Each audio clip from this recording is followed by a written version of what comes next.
We'll start this meeting, and if you will join us in the Pledge of Allegiance. Ready? Begin.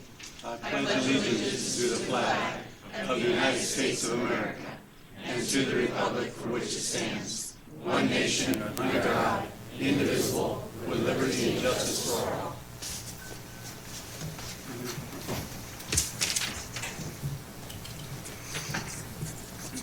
Proclamations, we have none. He's here.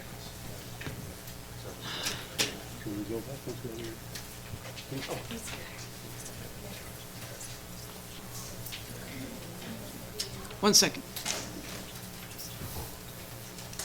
Public participation? Public participation?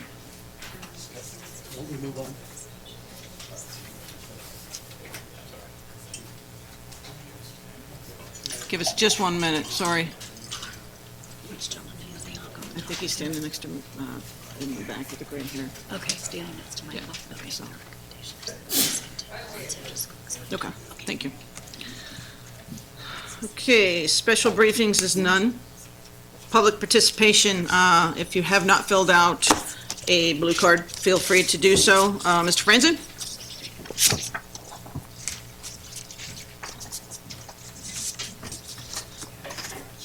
Yes, good evening, Honorable Mayor, City Council members. So I missed a week. I had to go out of town and then got sick, and it seems like I missed a lot. I want to talk a little bit about policy setting and transparency and communication.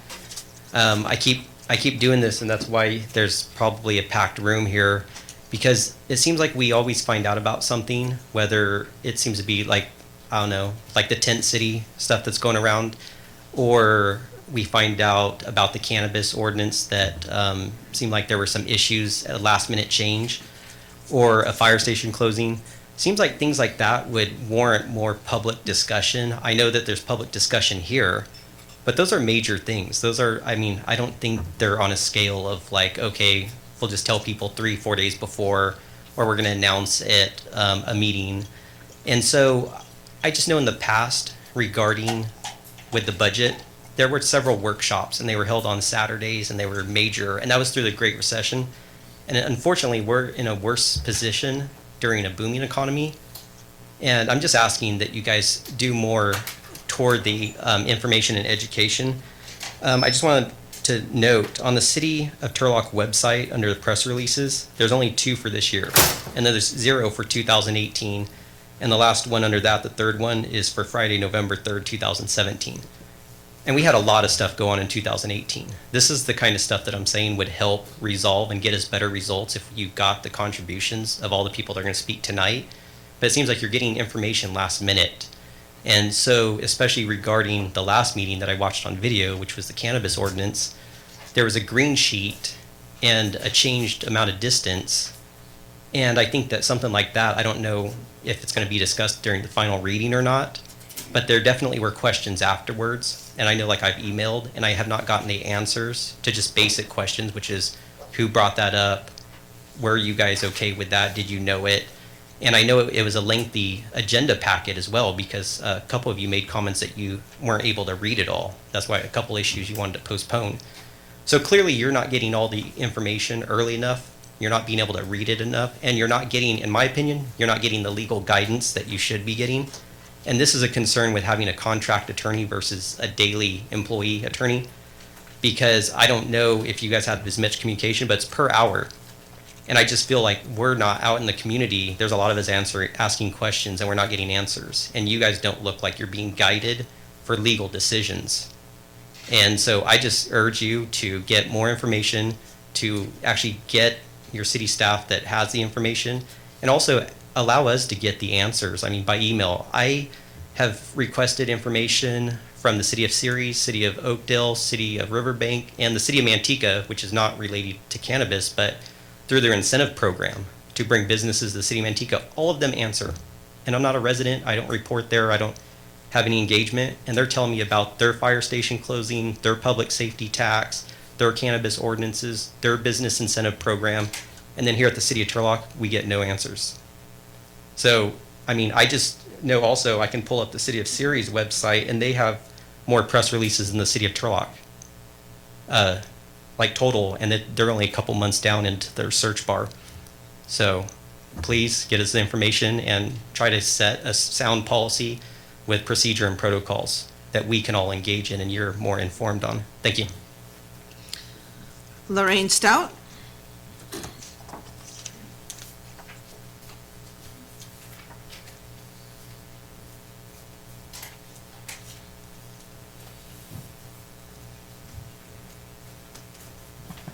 Good evening, Mayor and council members. My name is Lorraine Stout, and I live on Quincy Road in Turlock. And I'm speaking to you tonight regarding my increased fear and anguish over the uncomfortable climate of crime that is overwhelming our community, and the lack of personal communication between the police and the community. On April 27th, and excuse me for reading this, but I'm not as eloquent of a speaker as he was. On April 27th, approximately 3:30 a.m., someone entered our home while we were sleeping, stole my purse, phone, iPad, and a large tray of jewelry. Not more than 30 minutes later, they had crossed town, used our cards at several 24-hour businesses.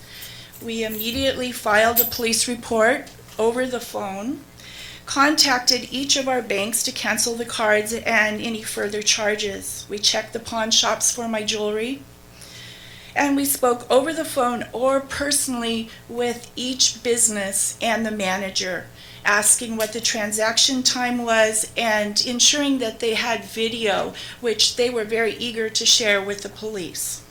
Every business. To my knowledge, the officer who took my report went to one business and reviewed the video. We then sent multiple emails to the officer with the above information. I left phone messages asking for follow-up with no response until we personally went to the police department and requested a police report and to speak with someone in charge. A lieutenant met us after an hour and 30 minutes we waited. He stated our case was suspended the next day after I'd reported it, but not closed. We were not a priority, that they were actually working on a rape case, and that they were short-staffed. I'm a nurse, and I'm well aware of prioritizing and short-staffing. As a nurse, we assess our patients and their situations frequently. And yes, we address the critical patient first, their needs. But the non-acute patients are no less important to us. In fact, close attention to a small complaint or a symptom may often avert an even larger problem. We also identify reoccurring problems and educate the public as public servants. That said, this has not been my experience with the police department. They are hidden behind a wall of security, unlike the community they have pledged to protect. They avoid personal communication, and they dismiss low-level crime. As a result, crime has increased. Car thefts and burglary are on the rise in our community. I was sitting next to my neighbor. She has 9 cases reported in the last week. The criminals know what they can get away with, and they are becoming more brazen. The officer who took my report said that she positively ID'd the suspect on the video that she saw. She had had frequent conversations with that suspect in the past. Excuse me. Many crimes are not even reported due to lack of response, and the victim just turns the loss over to their insurance company. And actually, I was told several times, don't even worry about that, because I'm not by the police, excuse me, but by people saying, your bank will take care of that. Don't even worry about it. The merchants are out, the items, but don't worry about it because the banks will take care of it. As a community, we are becoming increasingly more uncomfortable with the increase in crime and the options we have for safety and security. With police reluctant to communicate and a lack of education shared with the community, the criminal is taking advantage of us, and we are being victimized over and over again. I am asking tonight to meet with someone, as a group or personally, to open the lines of communication. Educate the community on what we need to do. Turn this community around. Help us turn this community around. Let's make the criminal uncomfortable for a change.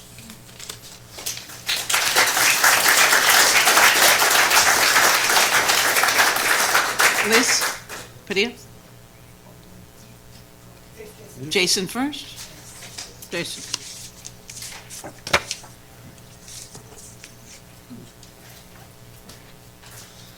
I'm Jason, so everybody knows. All right, I'm gonna let Liz do the weekly update of our program, and I want to discuss something that would take longer than 5 minutes, but I'm gonna try to sum it up.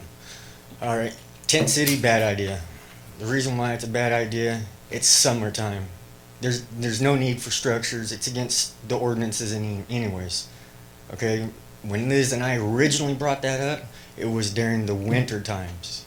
So if the mission wants to do something for the people, open a cooling center or something. We got to get to the root of all the problem and keep housing people that on Social Security, because Social Security is meant to live off of, not save. They give you just enough to be able to survive and pay your rent. People inside these organizations there's no structure, so they're taking up the beds from the other people. So I'm just asking any property managements out there, because I know at least renting wise, there's a lot of evictions going on and places being tore up from the people that are getting evicted. Those places can get cleaned up by these people and they're able to live there, okay? If there's any money getting put here or here or here, it should be put into a property management and put 4 guys into one home that have Social Security, and that would free up the shelter space. So, tent city, bad idea. It's just it just turned it into a little drug location, okay? Also, tents get molded. So I don't know if PG&E donated. Maybe they need to save that for some other city, because in Turlock, it's against city ordinances. Mark Gomez, even the police department, you can't put up a structure. It's camping. Unless they want to change the laws of recreational camping, which that's not going to happen. But if at the most, probable cause camping would be during the rain. But I just want everybody to know that's a bad idea. If you really want to help them, get some property managements, get these houses going for these people. What's holding that back is you have to make 3 times the rent. Well, if you get 4 people on Social Security, that's 4 times the rent. And your place got cleaned up. So, that's working together. Doing this little tent thing, for one, we created this idea. And I don't care if people steal my ideas.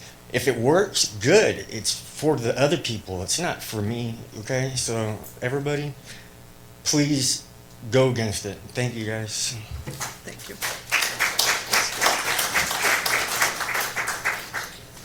Okay, everybody knows me, Liz from Helping Hands Street Team, and I say no first about closing the fire department, because we're really going to be in trouble one day if we have a big fire and we only have one thing open and not the other one. That's not safe to me. Just like the police department, you guys can say all this stuff about the robberies. We need to do more neighborhood watch. The neighborhoods need to get together, they need to get videos, and we need to do neighborhood watch is what you need to do. I go out nighttime, and if I see something or somebody, I make a call. But we need people to watch. And they want to do this tent city, you know nothing about it. You know nothing about them out there. You don't work with them. You haven't went and made a relationship with them. You don't talk to them. You just say, oh, let's just do a tent city. That's it. It's not like that. You didn't even ask, you don't even know how when Modesto started on fire and they use the little things to warm up. Here you want to do 100 degrees when it gets hot? Really? And that they can stay in there all day and get that money that could be used for something else? That's not right. You didn't even invite anybody that knew about it. Not once. I walked up there and gave you Becky our emails for me, Robert, and Jason. Not one phone call. Nothing. We could have gave you a lot of ideas. We're all for it to help you, but not for Tent City. Not back there and not now. If you did it in the winter to keep them out from being sick, yeah. And that marijuana thing you guys want to do, shame on every one of you, whoever wants to vote for that. And I got to tell you that. I got grandkids. I don't want that. I don't want mixed messages saying, hey, you can smoke marijuana, but then here we have meth problems and black problems. If you don't know what black is heroin. That's why your cars are getting broken into, and you're going to get the same thing with the marijuana. You're going to open a can of worms that you don't even know when you get a store like that here. And I'm going to hit every mother, every grandmother, every house, and I will petition it for the fire department, for Tent City, and for the police department. Because you know what? Without them, we ain't nothing. The fire department, we need them. And the community, we need you to help us not do that Tent City. Because you know what? You can put them there. Oh, you can stay there all day. Oh, you can do the work program, but you're not dealing with the problem. You're putting a little Band-Aid on it. You want to give them a home. We are on the 16th day. Tomorrow will be the 17th day, and it's proven. We have 8 people now that have full-time jobs, 18 part-time jobs, and these guys are on their way. And I wish we had a picture of Corey, because you show him homeless at the interview, at the job, send me a picture of his car he bought, that he's sleeping in there for 2 weeks because it's $1,600 a month for a motel. And he says, well, I figured that out. I'll save my money, and by 2 weeks, I will have my apartment. You can get them out and help them get back their lives so we can cut the homeless down. Stop the Band-Aid. Stop throwing them in the back like they're little puppies and you're just going to give them a key, lock it up, and it's going to be okay. It's not. You're going to cause so many people, because you remember, you got the people that get high, you got the people that don't, and you can't just put everybody together. You can't do that. You know, what about the cooking? You complain about the bathrooms that you don't put out here. You guys don't go pick up the mess. You know how many needles we pick up? You wouldn't even know. So you guys really need to look at that. But shame on you if you try to close that fire department down. We need it. We need our police department and neighbors. We can complain all we want, but we have to do our work too. You can't blame the police department. I was robbed twice. They took my doors down off the hinges, and I had a safe this big, an antique one, and they stayed in my house when I was gone for 3 days, and they saw through it. But I didn't blame the police department. It was my fault because I didn't have my cameras right, and they didn't get to video it. That's like if somebody breaks in your car, you know what? Put a light there. Watch your neighborhoods. Your neighbors, watch your neighbors. I know we shouldn't have to do this, but right now we do until we fix this problem. You know, all that money that they want to spend, oh, what, give Christian $5,000 to rent the land? $5,000 to a land that's paid off, we're going to give them. And they got $500,000 that can go to help the homeless do something and not put them in a tent. Because after October, you guys are going to be back in the same spot. In October, the same spot. I guarantee it. They ain't going to have money. They're going to be back in the homeless place, and you're going to be moving them again. Thank you. Thank you, Liz. Milt Treeweiler?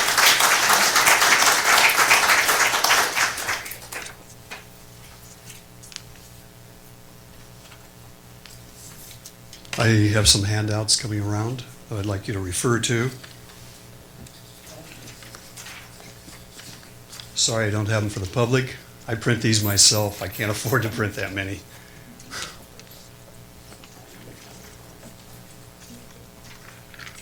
Mayor, council, city staff, and fellow Turlock citizens, I'm Milt Treeweiler. There's an old saying, ignorance is bliss. It used to say that a person who doesn't know about a problem doesn't worry about it, and that not knowing something is often more comfortable than knowing it. Mayor and council, you are the decision makers for the city of Turlock. You can't afford to be ill-informed.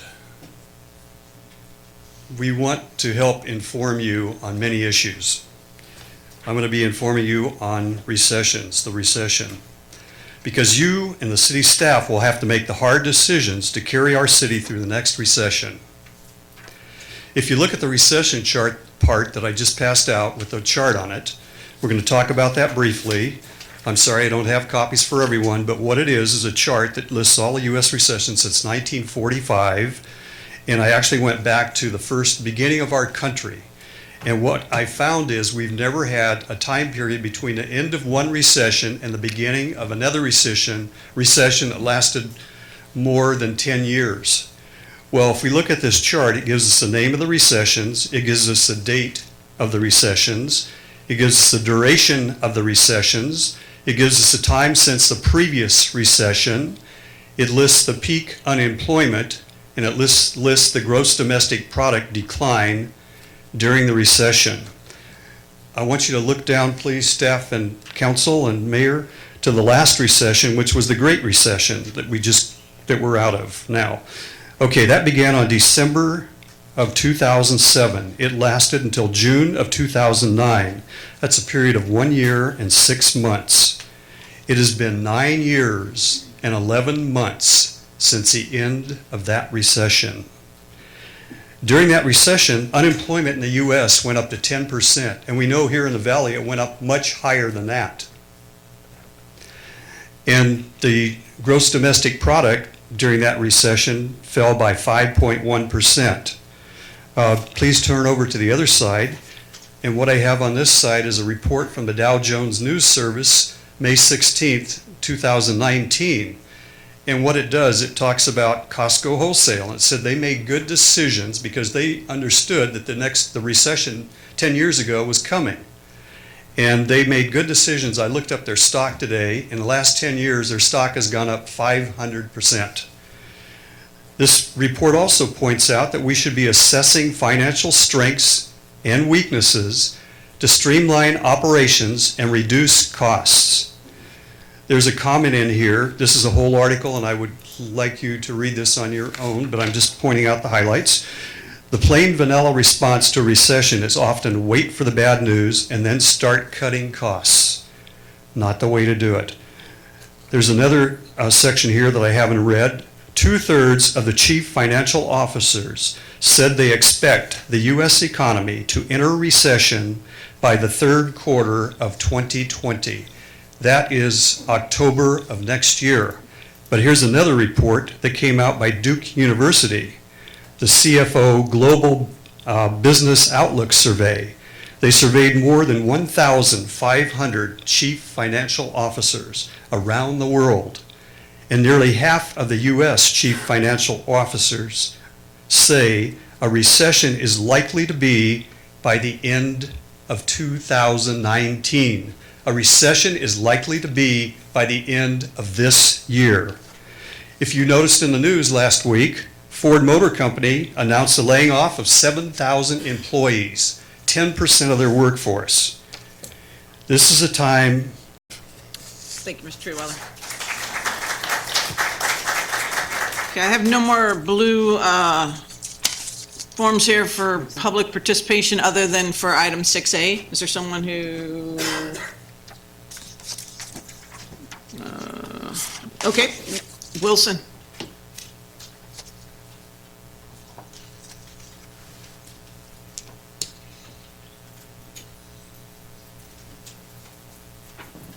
Hi, thank you very much, dear Mayor and City Council.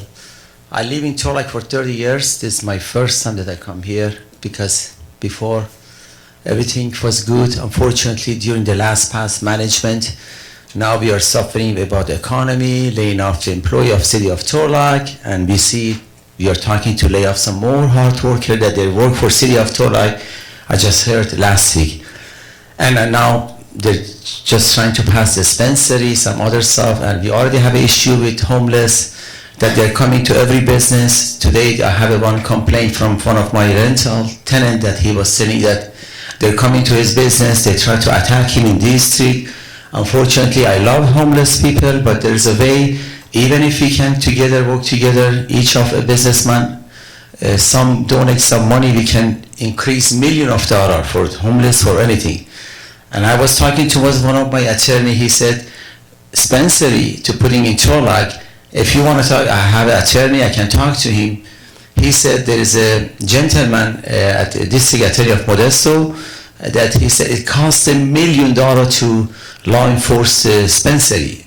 It is not that thing that good money. So I'll be happy to bring him next time, our attorney, that he can explain to you. It's not just easy to just have a dispensary to law enforce it. But unfortunately, the last time I was here, I was surprised without talking to our chief of police that he's in charge, that he knows all the problem that we have with homeless, with drug and all those things. He should be aware of everything. He should at least advise city council, and he didn't know anything. And I was surprised that I just heard Mr. Gee says, we're gonna enforce you, we're gonna talk to you, which the first person that he knows, he should be let us know, because he knows all the problem that we have, that we can decide that to have a dispensary or not.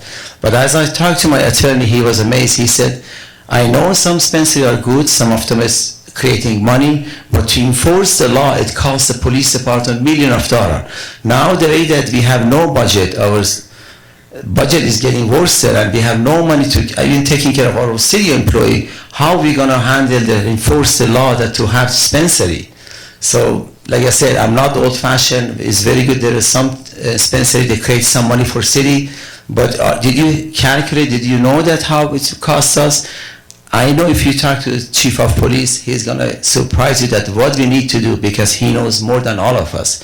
Well, I was amazed that I honestly, when I heard yesterday, last 2 weeks that I was here, I was surprised. The decision was already made. The way that I see is that, oh, pass. And when I see, I have no experience to be city council, decision already was made, it says pass, pass, pass, and only the mayor and Mrs. Becky didn't pass it.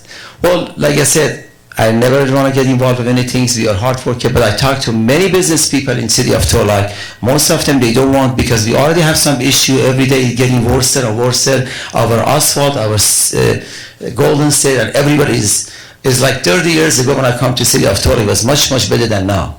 Look at our park, look at our city, look at our asphalt. It's like bump. We sell the car to Moscow, to Italy. They come buy a car from us, they ship it to. They were amazed that they said, we've been here 10 years ago, now it's much, much worse. So we can work together if you want. I'll be happy to get involved, collect some money, increase every city permit or all of those things to create millions of dollars for our city, to fix our asphalt, for other things. But before you permit for dispensary, please talk to our chief of police, that I know he's a hard worker. He has more knowledge than all of us. That I was shocked that when I sitting here last time, I said he doesn't know anything about those decisions that he was made. Thank you very much. Sorry I took your time. I've never been here, but I was just surprised to let us know my comment, my opinion. Thank you. Thank you. Norma Perez? Norma?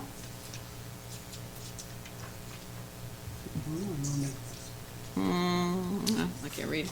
Actually, that's my wife. Okay. She was supposed to put my name down. Renee Barajas on Broadway here.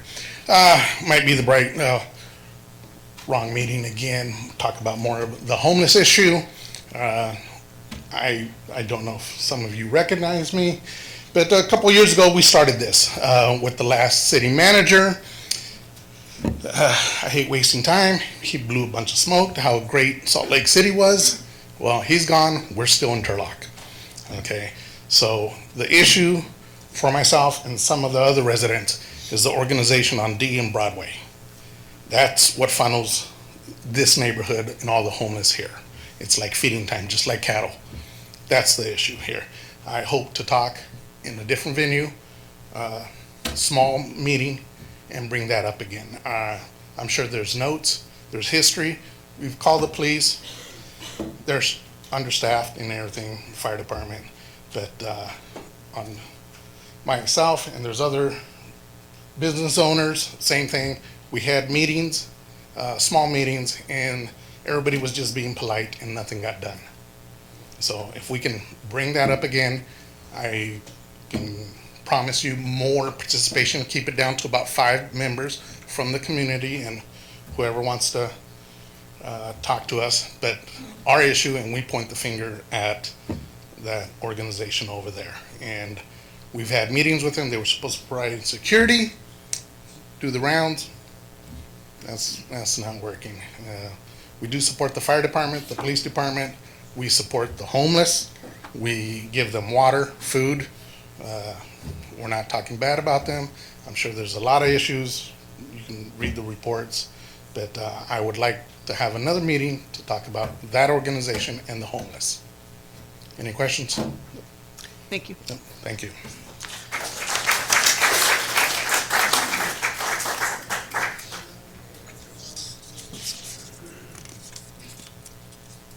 Vince Milbeck.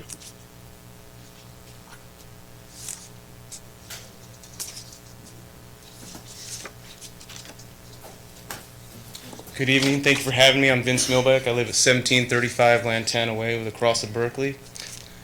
I owe everybody here an apology, just like the last gentleman that was here. I've resided in Turlock for 18 years. Tonight's my first council meeting. Hopefully it's not my last.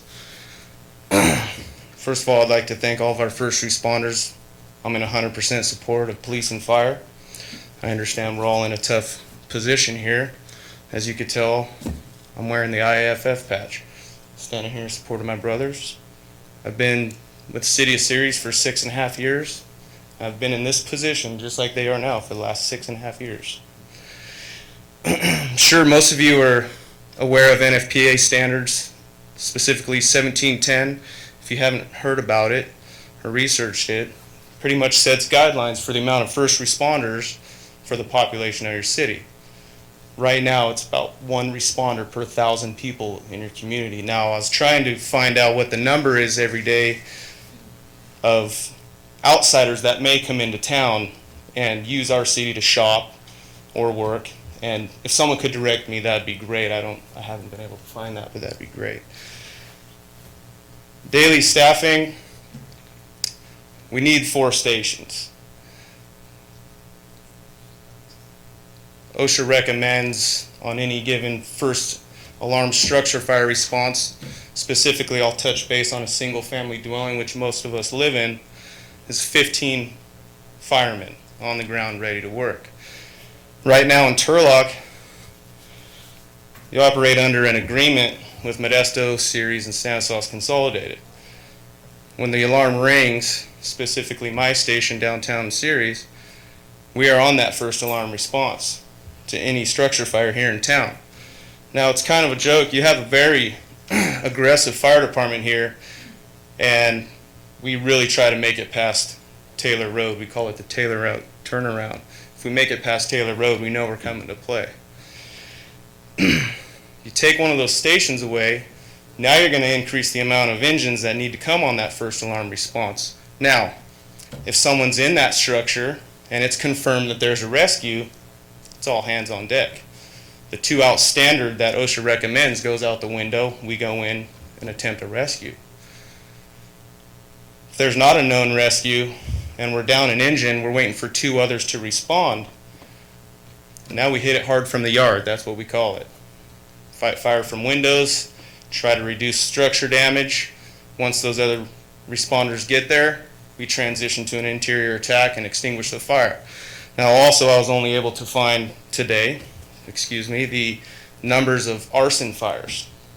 I find it hard to believe that after however many structure fires we reported were arson, only $230,000 were done worth of damage. You take that engine company out of the city, rely on 2 other engines to come from outside, your overall property loss in town is going to go up. Now, hopefully it never happens to me, but I'd hate to find the wrath of what the insurance company is going to hike my rate up to after that happens. Take away an engine company heavily involved in city interaction. They have a great program called the Random Acts of Kindness. They pass out, sell pink t-shirts for breast cancer awareness. I'm sure they participate in numerous school activities with our youth. You take that out, now there's individuals, little ones that are missing out on all that. I got 1:10 left. I've heard that some of you haven't participated in doing station visits. Some have done ride-alongs. I'm sorry if I'm not exactly sure who has. But they're very beneficial. We had a new council member come into Ceres this last year, and I specifically asked him, if you want to get the nuts and bolts of how we operate, you come talk to the people that do the job. I strongly urge you to go into those stations and find out what goes on every day. For most that think we're fat, lazy, and overpaid, I got a different message. It's not true. Please reconsider not shutting down that station or laying anybody off. Thank you.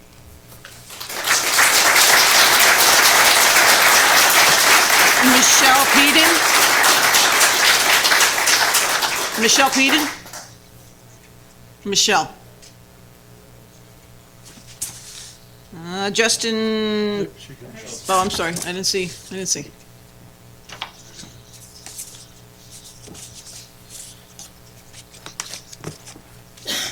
Good evening. I apologize. I'm going to have to read off my phone.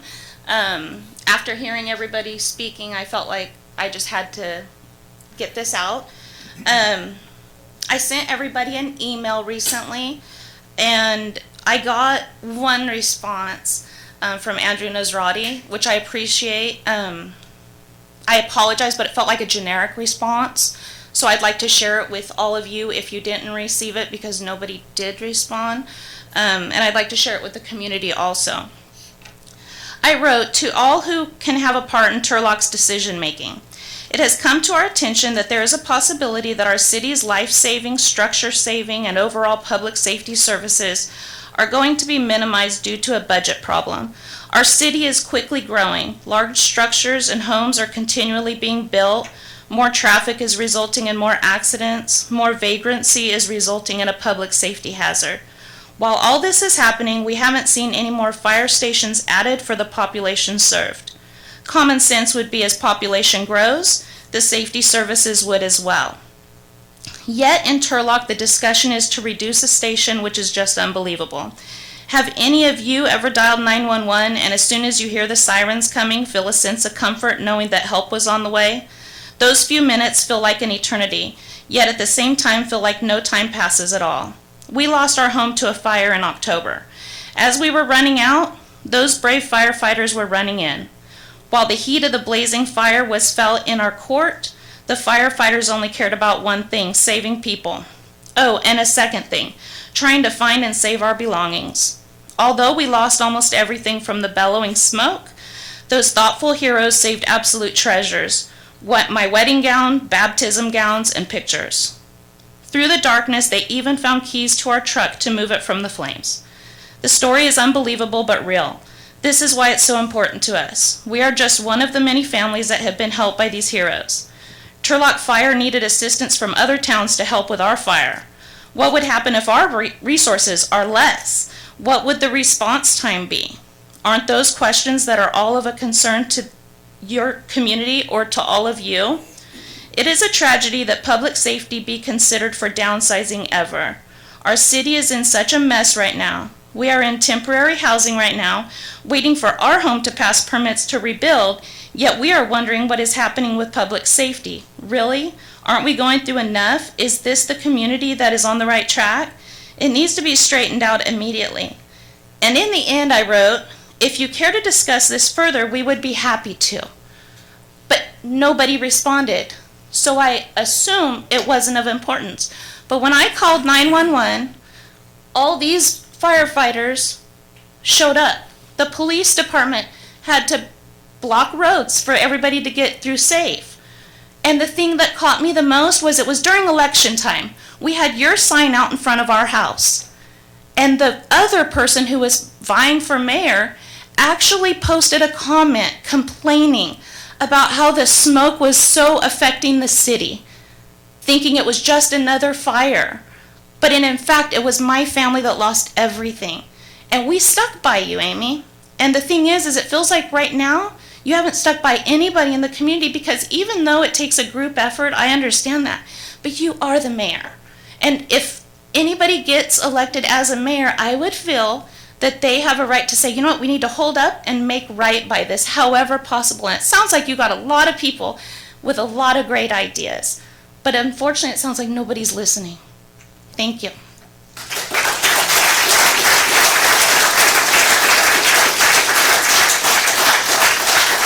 Justin?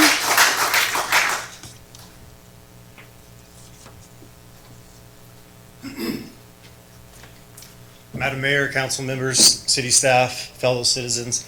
My name is Justin Chaplin. I live off the Hillsdale Highway between Fosburg and Olive, right behind Station 3.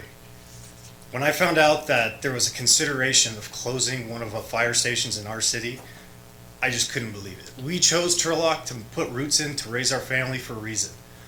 It was quaint, it was small, it was well managed, it was a good community, it was a safe community. You have a nationally recognized aggressive fire department and you want to strip them of a resource? You're not stripping them, you're stripping us.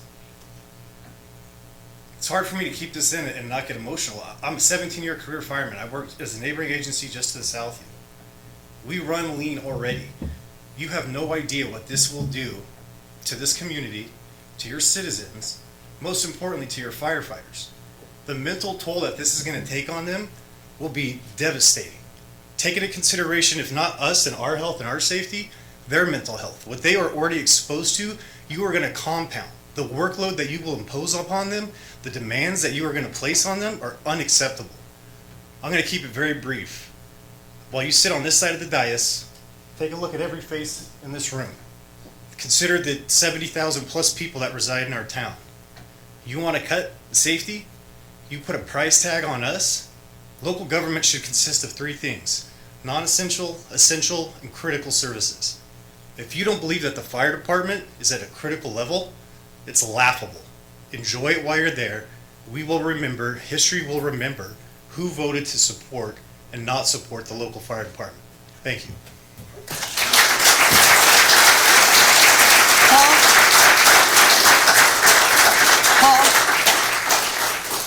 Paul?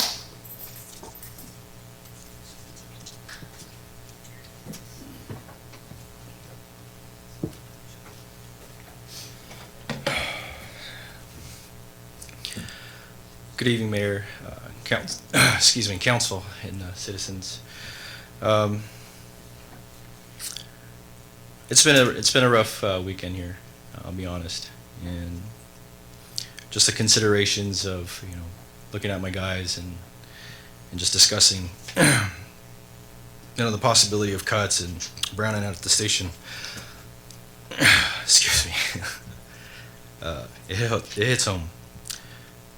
I have this speech written up, and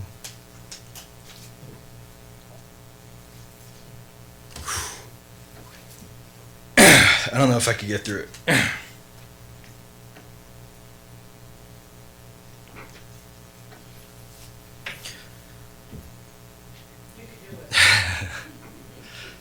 I think the thing that gets me the most is the safety, the family. And just what we do every day. Thank you. I have 3 young ones at home, and recently, excuse me, man, I don't know why this is so hard. There was a call for service for a young boy. He was found at the bottom of a pool, pulseless and breathless.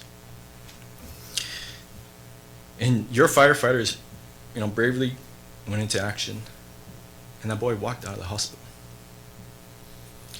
If you don't think seconds counts, I urge you to talk to that family, because they do. Seconds mattered. I have 3 young ones at home, a 3-year-old, 2-year-old, and a month and a half. And my wife is a saint. And I'm down here fighting for them because I see other communities, citizens and families and neighbors that could be facing that same, oh gosh, that tragedy and that trauma. It happens here in Turlock. It's not a movie thing. It's not somewhere disconnected. It's not from somewhere else. It is here. Those threats are real. Those accidents, those grave injuries, all that is real, and it happens here, and we just don't talk about it. You know, partly to protect the citizens and the privacy. It's not shared, and rounding out the stations and reducing firefighters in the city is going to have a grave effect. Fortunately for that child, that we were there. It wasn't an empty district. We were there, we responded. So I just hope that you consider that and think about that going forward. And I know it's a tough job. I know this budget is what it is, and it's tough. And I know you have a mountain to climb ahead of you. And I don't envy that stress and that the difficulty. But please reconsider those cuts. Thank you.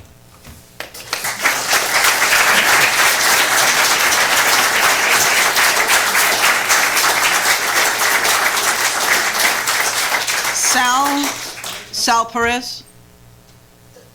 That was my family. My nephew was in the bottom of the pool, and they saved him.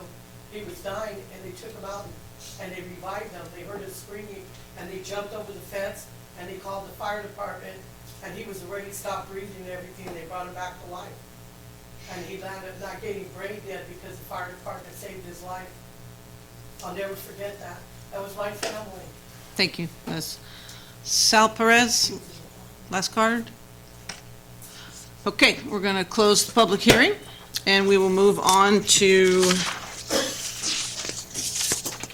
motion waiving reading of all ordinances on the agenda except by title. We have a motion by Councilmember Estradi and a second by Councilmember Arellano. Councilmember Arellano? Yes. Councilmember Nasrati? Yes. Councilmember Larson? Yes. Councilmember Esquer? Yes. Mayor Bublak? Yes, and it passes 5-0. Declaration of conflicts of interest and disqualifications. Looking and hearing and seeing none, we'll move on to consent calendar. Are there any items to be pulled? Yes. Item I. Aye. Okay, any others? If not, a motion to, for all of them except for aye? Move to approve the calendar as amended. Second. Motion and a second. Clerk call the roll. Councilmember Arellano? Yes. Councilmember Nasrati? Yes. Councilmember Larson? Yes. Councilmember Esquer? Yes. Mayor Bublak? Yes, passes 5-0. Item I, was there a specific question?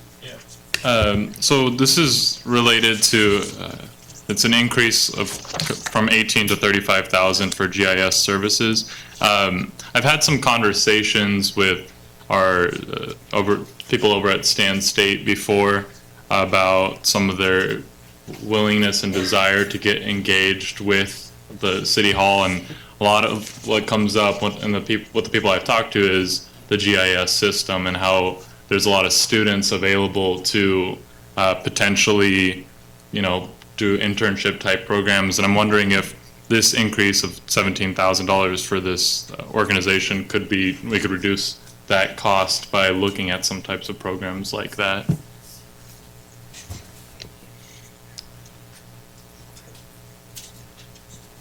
I think we're looking to you for the answer. Yes, good evening, Mayor and Council, thank you. Yes, the City of Turlock, we do not have our own in-house GIS team, and so the city is always contracted, to my knowledge, for these services. And CalCAD happens to be the vendor right now that has our agreement. The city does not own its own GIS platform or software. We actually lease it through CalCAD. Anytime we have updates or different things that we need done, and I believe that part of this was we had a map we had to get to the state with some information, and so we had to have CalCAD prepare it. This is one of the reasons why it needed to be increased The actual amount of money that the city spends on GIS every year is 35,000. I mean, which as you know, is nothing. We are bringing back. We had a RFP that went out for GIS assessment for citywide GIS services. That was actually scheduled to be presented this evening, but we received the draft, and I had asked the vendor to put in some additional options. He had one option, which was basically full in-house GIS program, which I just didn't think at this time would be realistic due to the cost. We have reached out to the county, and we will definitely reach out to Stan State, and we're looking to see if we can have a partnership or collaborate, because you have the base map, you have the information. So I appreciate you bringing that up. This is really for past work and things that they had to catch up, and then we will, at the end of this fiscal year, the current version of the GIS software that we are leasing through CalCAD, it's our understanding from them that we will no longer be able to lease it. They're moving to an upgraded version, which we could lease that, but we would have to convert all of our existing shape files over to that version. So I'll be bringing that back very shortly. Sorry, you got way more than you bargained No, for, that's- huh? Wow. Always want more. Thank you. Thank you. Any other questions? I'll open it to the public. Any questions regarding this consent item regarding the CAD Solutions Incorporated? If not, then please come up. I'm sorry, sir. GIS. GIS stands for? Geographical Information System, is that right? Yeah. Sorry. Okay, we will close the public hearing and bring it back to council. What is the will of council? Move to approve. We have a motion Second. and a second. Councilmember Ariano? Yes. Councilmember Nisrati? Yes. Councilmember Larson? Yes. Councilmember Esquer? Yes. Mayor Bublak? Yes, passes 5-0. On to final readings. This ordinance is amending the Turlock Municipal Code, Title 5, Chapter 521. I guess we'll have our attorney kind of talk about the language change, possibly. Mayor, I'd actually like to make a point of please. clarification. Tom's getting his notes out, but there is some information that I'd like to share. At the May 14th City Council meeting, at the request of council members, we had added some additional language to the proposed ordinance regarding the state licensed security personnel. During that meeting, we had referenced an incorrect code section, and I read that section back as part of the action. I would just like to clarify tonight that this language was actually added to the correct code section of Turlock Municipal Code 5-21-104D4.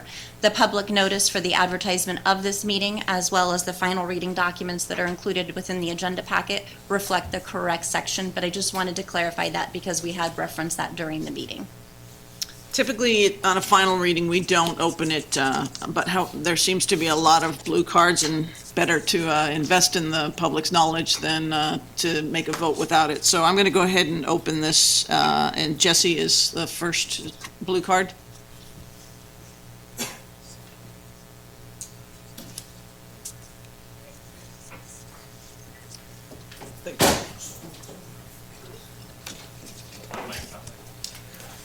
Hi, how are you? My name's Jesse. Heard a couple of different issues that are happening here in Turlock. Obviously homeless, police department, fire department shortage. And I think there's a small answer to hopefully help with that. From what I've seen, the cannabis pilot program is being possibly approved, and I strongly urge you guys to do so to help with some of the funding issues that you are running into. As far as the cannabis in general, I think it's something that's already been kind of shown and proven as far as medical, and now it's moved on to recreational. As long as it's being supervised by police department, the fire department, make sure everything is in order, I think that the city should move on with these things to help improve and also not only bring in revenue, but also to bring safe access to people that need cannabis for their medical needs, for their whatever it could be. Now there's a wide element. It's became recreational, so not only do you need a medical recommendation anymore, but the medical thing is very, very strongly still in the whole forefront of this and shouldn't be forgotten. A lot of people still need it and still need to obtain safe access. From what I read, there was an Empire Wellness that's been coming in, delivering into Turlock and getting some of the revenue already, and I think that should stay here in the city. But I'm going to leave it short with that. I just encourage you guys to adopt the pilot program. Thank you for your time. Devin Stetler? Devin? He's coming.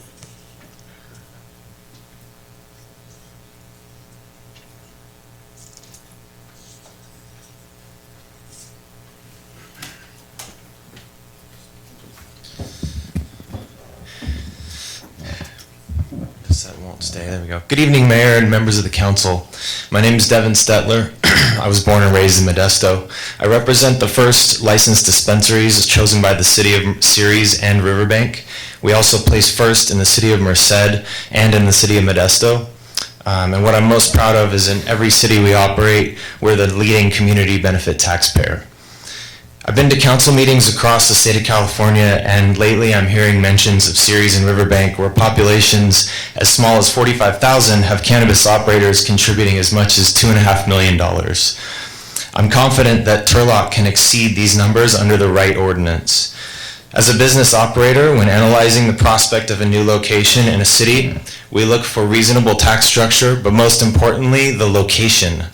The city of Turlock has had a shortage of residential and commercial properties for quite some time.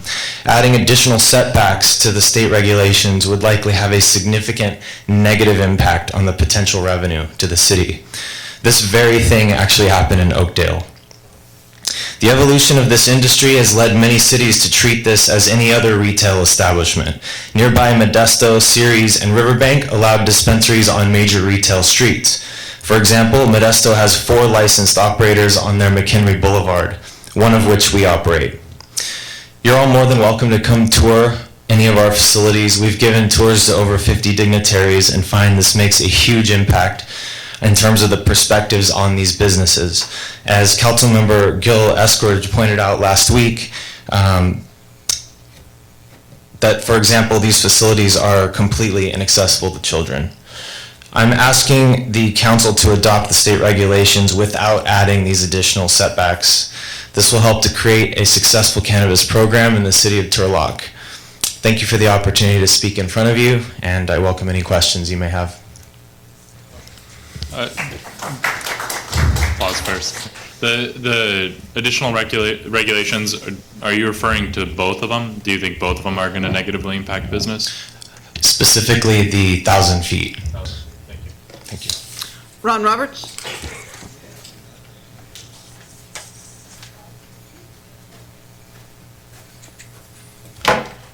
Good evening, Mayor, members of the council, staff, police, and fire chief. My name is Ron Roberts. I'm the landlord and oftentimes a consultant to many of the operators throughout the valley. As a matter of fact, I'm the landlord and consultant to the operators mentioned here by the city attorney when referencing Ceres and Riverbank. In the last council hearing, we closed the public comment section, then brought up a new setback requirement and voted on it without any public input. There's some confusion as to what was decided between 600 feet and 1,000 feet and everything it encompasses. As the ordinance is written, it also includes 1,000 feet from all residentially zoned properties. This would effectively push off cannabis retail to the industrial area, causing far more problems. The industrial area was not designed for retail traffic, parking, or sales. The existing businesses would not look favorably at the additional traffic and inadequate parking, whereas placing this in retail locations often leads to a favorable response. In Riverbank, for example, the local businesses in the beginning were against the dispensary moving in. After a few months of operation, they supplied letters of recommendation in support of the dispensary due to increased security, aesthetics, and sales from the additional retail traffic to their own businesses. If you compare Riverbank to Oakdale, they have similar population sizes, yet the outcomes are remarkably different. Riverbank mimicked the state's regulations and allowed it to be on retail streets, while Oakdale, like Turlock, increased the setbacks. Oakdale produces only $15,000 a month. They are located in a light industrial area. Riverbank produces a community benefit fee of $48,000 a month. They are located on a retail street. This equates to 60 cents per person in the city of Oakdale or $2 per person in the city of Riverbank as a public benefit fee. Turlock's population is about 73,500 people. Using this metrics, Turlock would either produce $500,000 a year or $1.7 million a year. This is why it's critical to place these businesses in retail zone areas. In our last council hearing, there was talk about the ABC and how similar parameters should be imposed. This may have led to some influence. Comparing or imposing ABC standards sounds like a great idea, and I believe the intent was admirable. With ABC, you have liquor stores that also sell candy. They draw and sell to children. It would make sense that you place them 1,000 feet away from a sensitive area. With cannabis, children are not allowed in the store. There's a security guard at the front door. Liquor stores do not have security guards. If children somehow manage to get past a security guard, they would see a lobby that looks like a dentist's office. No one, an adult or a child, has access, physically or visually, to cannabis from outside the store or inside the lobby. Only after their IDs are verified, they are electronically buzzed into the sales floor, where they can actually see cannabis. As for the ABC, we're not comparing apples to apples here. That is why the state has chosen a different regulatory agency, the BCC, to regulate this industry. They, along with the state, found it appropriate to set the distances at 600 feet. The beauty of a DA is its flexibility, speed, and it gives council the ability to review all applications before determining the best fit. Opposing additional limits may cause the council to be forced to choose a less favorable candidate at 1,008 feet as opposed to 990 feet. I have no doubt the people who know this community the best, the mayor, the council, staff, and the chief, will have input and choose the right community partner. Let's not confine them or restrict their abilities by adding additional regulations. I'm asking the council to adopt the state's regulations and wait until all applications are submitted before choosing what makes sense for their community. Thank you for your time, your service, and if there are any questions, I'm happy to answer them. You're a landlord? I am, and I'm also a consultant for many of the operators in the valley. Thank you. Thank you.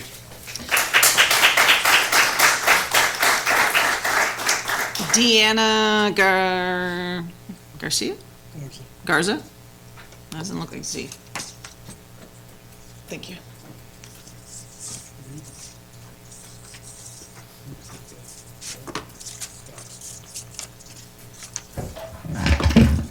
Good evening, Deanna Garcia. A little aggressive, I guess. Jeez. So, my name is Deanna Garcia, and I'm here to thank each and every one of you, from the mayor to the city council to the city staff, for all the hard work that you've done to bring this pilot program to Turlock.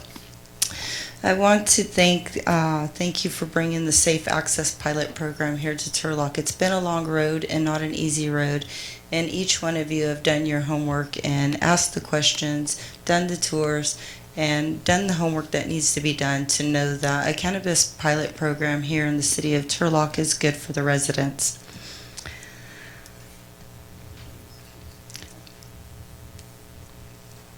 This is a board and staff that has done all the groundwork to bring a safe program that the residents here of the city of Turlock can be proud of. I see the city here planning for the future, planning for the next recession, planning for the future, a better future for the residents of Turlock.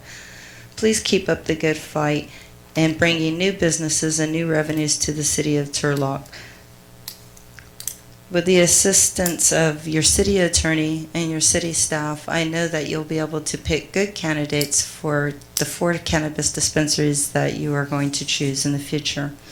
I have a cannabis dispensary in the city of Riverbank at 6609 3rd Street. I'm right next to City Hall.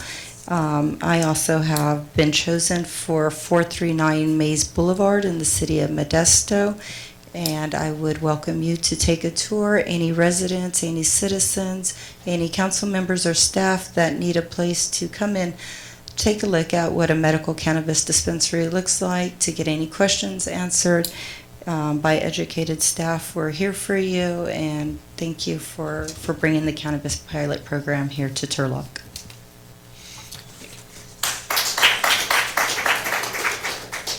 Zach?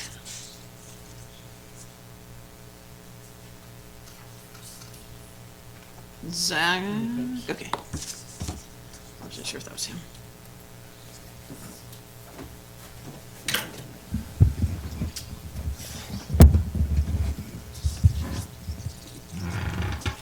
All right, hope that'll work. Mayor Blue Black, Members of the council, good evening and thank you for the opportunity to be heard.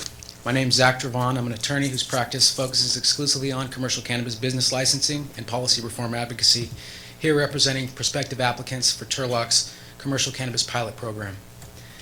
I'm before you this evening to ask for your reconsideration of the increased sensitive use setbacks recommended by council to staff following the close of public comments, which are included in the draft ordinance before you this evening. Simply stated, if adopted, these setbacks would effectively eliminate the vast majority of otherwise viable properties from which commercial cannabis businesses may have available to propose as prospective locations.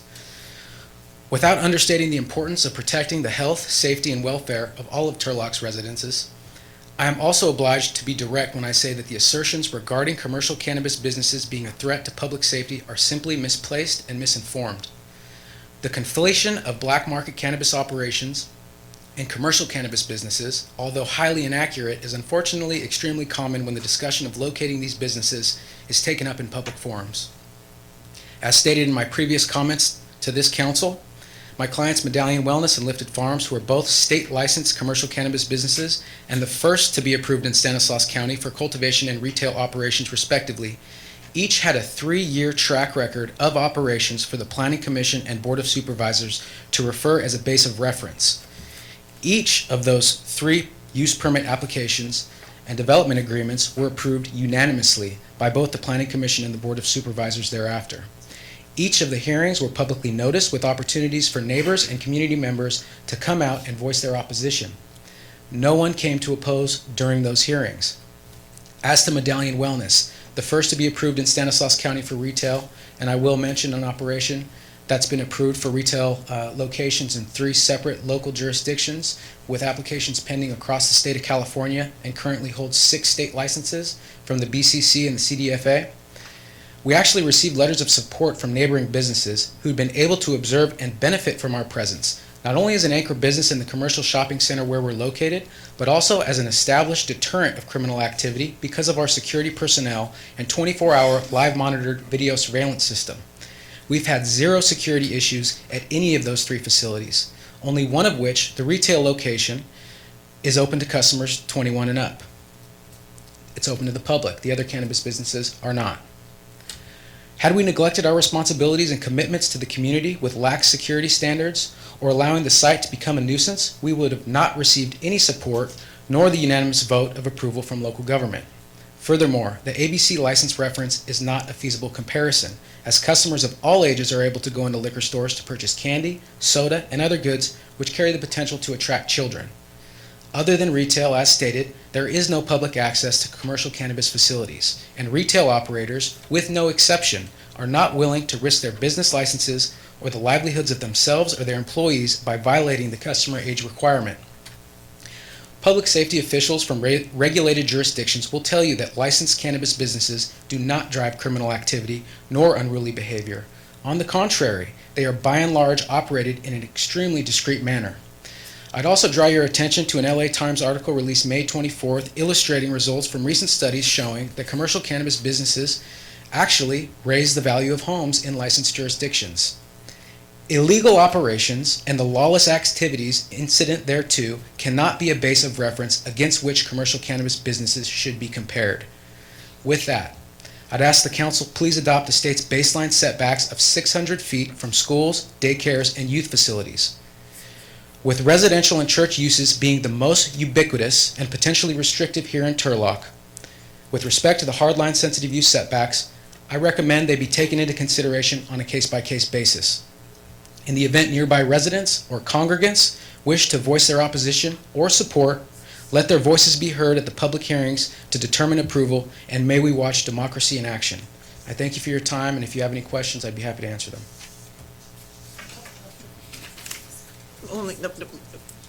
Thank you. Asher? I just want to know who's the deliverer, who do they get the marijuana from? Who's the supplier? I mean, really? There's distributions all over. Asher?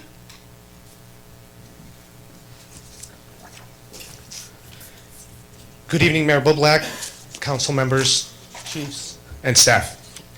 My name is Asher Pior. I've been a Turlock resident for the past 30 years. During my time being raised in this town, I've participated in and witnessed the growth of our local community over the last 3 decades. I would first like to thank you for the wise and sensible decision you made in allowing commercial cannabis businesses in Turlock. Taking this step will not only make a positive fiscal impact on our city, but I believe will also add to the quality of life of Turlock's residents.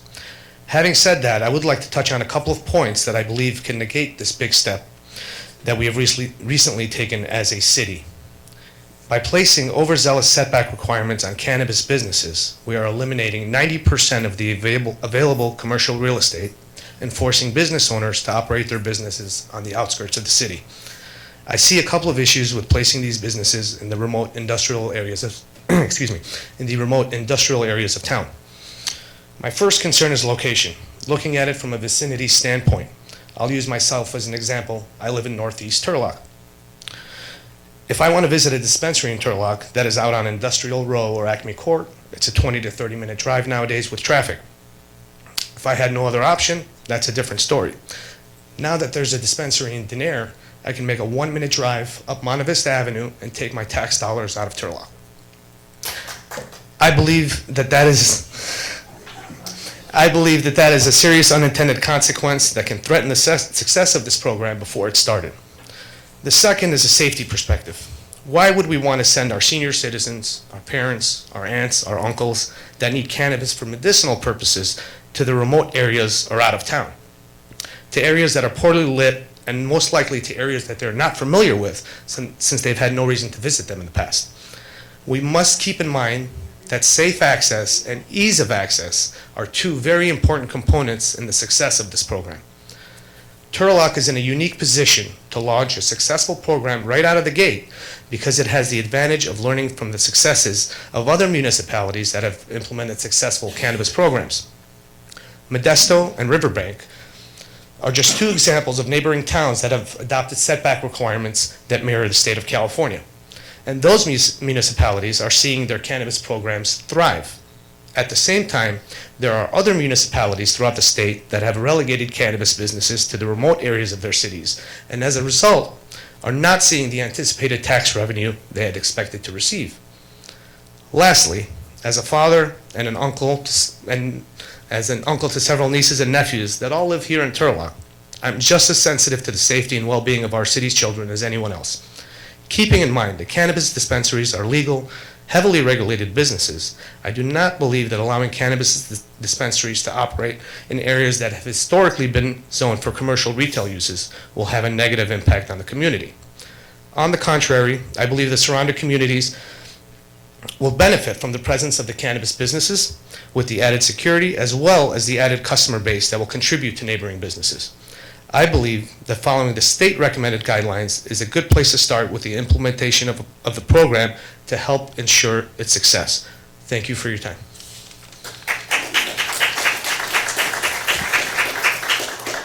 Michael Ford? Good evening.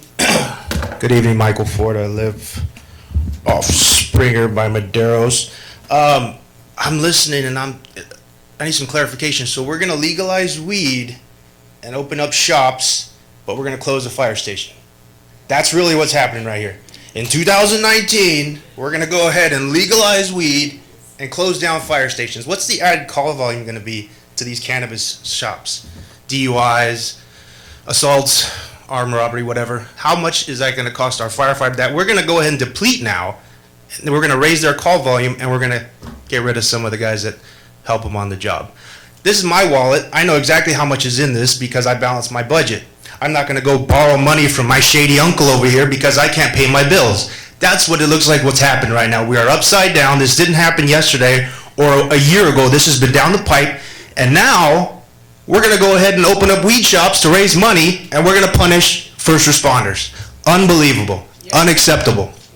You guys, if something happens, you're basically doing this. Please don't let anything happen while we close down this fire station. But if something does, it's on you guys. Maybe it's your house. Maybe it's your family member. You don't think anything's going to happen to you till it happens. Everybody's living their life all hunky-dory. Then tragedy strikes. Who's going to be there? The weed shop owners or the guys that I know along that back wall right there are going to sprint with everything they have to do everything they can to save your life, to give you a second chance. And we're going to punish them? Are you serious? Don't let this happen. Turlock is still considered a safe, good town to raise your family. What is happening now is absolutely unacceptable. Please think twice and find another way. I don't care if my weeds grow. I don't care if the roads get bumpier. I'm used to driving to Turlock. But I cannot go without my first responders. And everybody knows that. I just wanted to say it. Thank you for your time.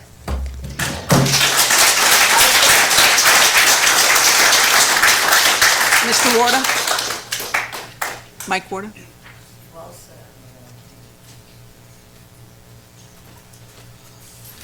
Mike Warda. Good evening, Mayor, members of the City Council. The first development agreement that was approved was negotiated with Tom. I negotiated with Tom, I think, in series. And there's no calls for service in series. There's no fire calls for service. There's no police calls for service. In fact, the only time that I'm aware of that police and fire came out there was to thank the dispensary for the checks they were getting from the city. And there was literally, they staged in the parking lot, fire and police, to thank them for their contribution. No calls for service. So I know we've got a problem with our budget, but let's not point fingers at anybody. I mean, the gentleman was right. This problem started a long time ago with the budget. You got to do your best to fix it. But this has nothing to do with cannabis. They're two totally different issues. Hold on, Evelyn, hold on. Hey, Evelyn, nice to see you. In the businesses that I have represented, we've had zero problems. In the situations with the development agreements, the city was able to meet with the applicants, figure out who they were, first figure out whether they're even people you want to do business with, based on their experience, based on their track record. Are they good people?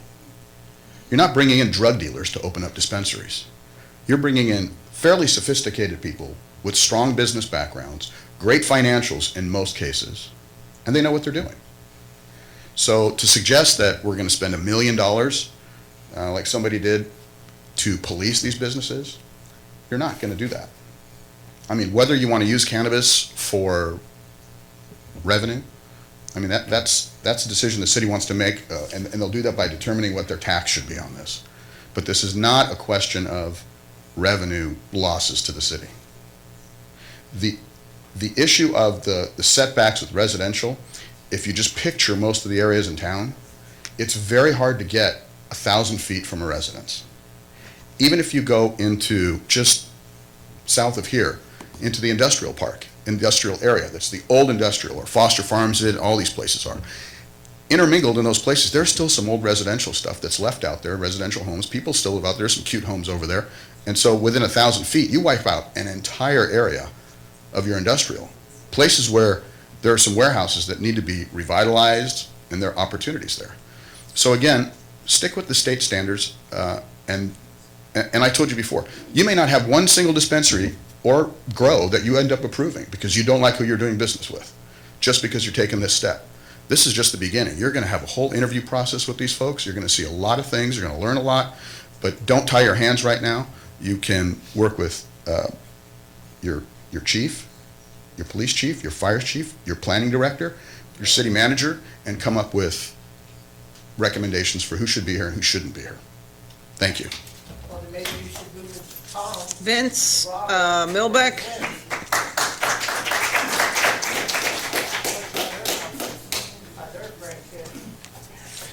I'm happy I could be here for this topic also. A lot of people are shaking their heads out here. Folks, the marijuana is in your residential neighborhoods if you like it or not already. You might as well regulate it and make money off of it.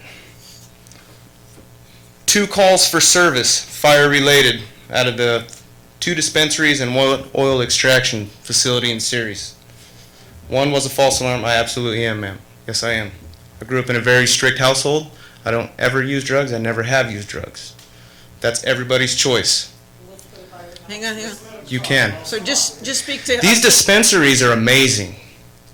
I just recently, a couple weeks ago, had the pleasure of walking through Mike Reynolds' oil extraction facility called Jaden's Journey, Jaden's Juice. They extract 300 to 800 pounds worth of oils out of marijuana on a daily basis. 10,000 vials worth of clean medicine for all age groups, men, women, children, all ethnicities, you name it. The problem is pills and heroin. There's many people in here that are probably hooked on Xanax. You want the real clean product? Go get CBD oil. $82 for a couple ounces, but it works a lot better and it's a lot cleaner. I want to thank these gentlemen for what they've done for my city and my job. This is the save-all right now, folks. Marijuana is where it's at. Zero problems. Zero. I've had one other medical aid outside for a guy who was feeling faint, and he had other medical conditions. I was just shy on social media of saying congratulations for accepting the opportunity of putting some of these development agreements in. It's about time.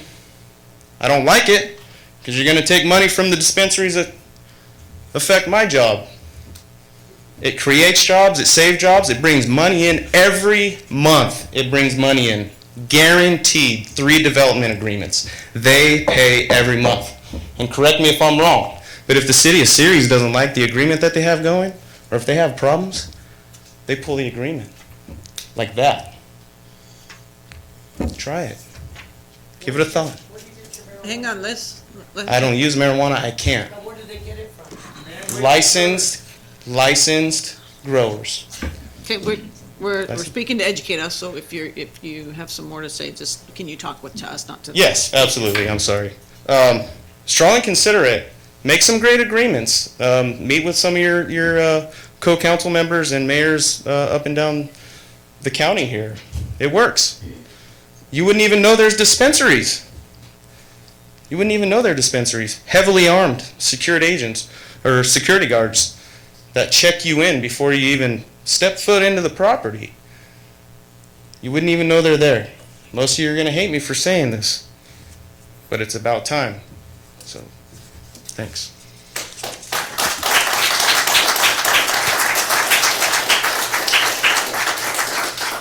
Mr. Lynch?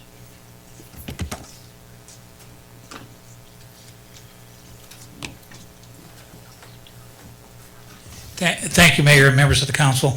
I live in Rose Circle, and I've lived there for 20 years. I also represent Medallion Wellness, and you've heard from Zach earlier. But when the comment was made about crime and stuff in Turlock, I wanted to make a few comments. Our house was robbed about, I guess, 7 years ago, and I'm part of the Neighborhood Watch, the neighborhood next door app where you get alerts from your neighbors and things, and we're always hearing about, we're getting alerts about car break-ins and all those kinds of things. All of this is happening now, and you guys haven't legalized any marijuana whatsoever. So there is not a cause and effect. The issues that we have of discomforting crime, uncomfortable issues, it's not related to marijuana. It's related to a whole variety of other factors, as all of you are aware. And then I saw the mayor's comment or letter the other day in the Turlock Journal about the fiscal issues facing Turlock. Several years ago, I don't even remember how long, I was on a committee for Turlock, for the council, to look at the fiscal long-term stability of the city, and we made a report, and the report was basically filed away. And here we are now, many years later, dealing with the reality of the budget. The fact is, you need revenue. The fact is, cannabis is legal. The fact is, Turlock residents take cannabis. The fact is, you have police costs and others related to cannabis and any other product. And the fact is, the only way you get reimbursed for that is to get revenue from the people who sell the cannabis. And the issue's been raised about is who provides the marijuana. All of this, all of legal marijuana is governed by the state of California. They've got to meet enormous health and safety requirements. The real key to all of us, cities, counties, and the state, is to use the revenue of the legal marijuana industry to shut down the underground industry. And if you don't do that, you don't control any of the crime or anything else. But if you do it, you not only get a benefit for your community, but you raise the overall safety for all of us. So I urge you to adopt the state standards as a minimum and do everything else case by case. Thanks very much.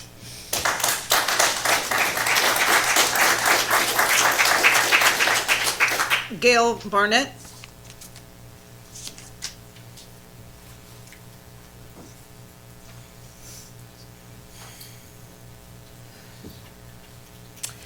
Hi, good evening.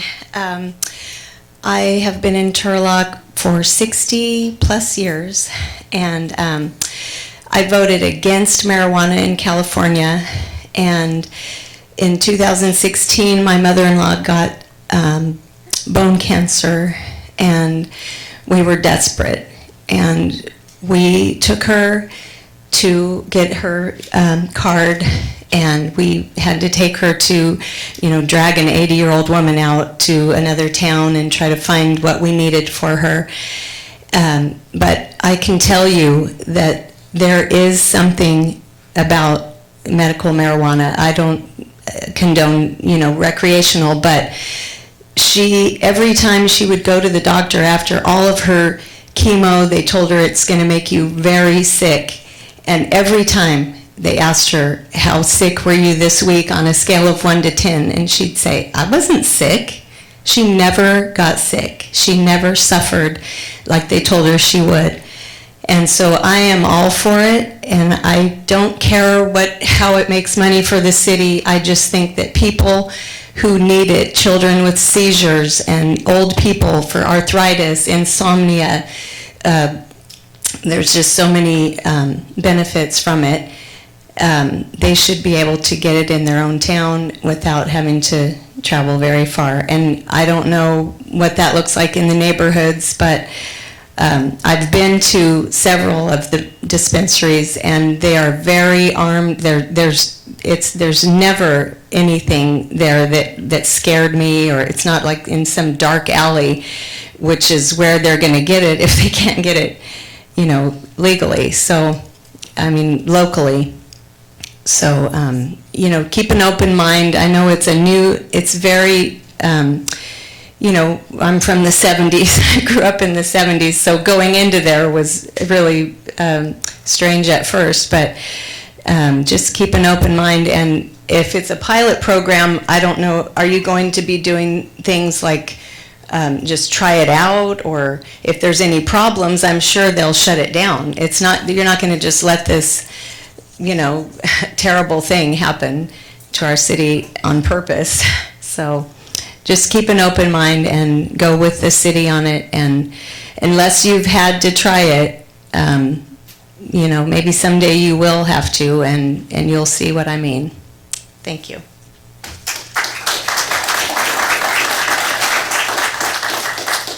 Darren Silva.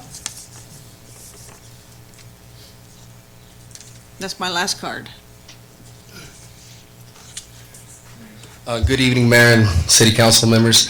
I just wanted to touch bases on a few things that some of these other guys have touched bases on. I own and operate multiple dispensaries, grows, manufacture, distribution, so we're vertically integrated. We do all processes of it. We're licensed for all processes. And to answer some of the people's questions out here, everything that goes to a dispensary has to come from a licensed distributor, which gets it from a licensed farm, which gets that licensed farm gets its plants from a licensed nursery. So nothing gets infiltrated from the black market into the regulatory market per se.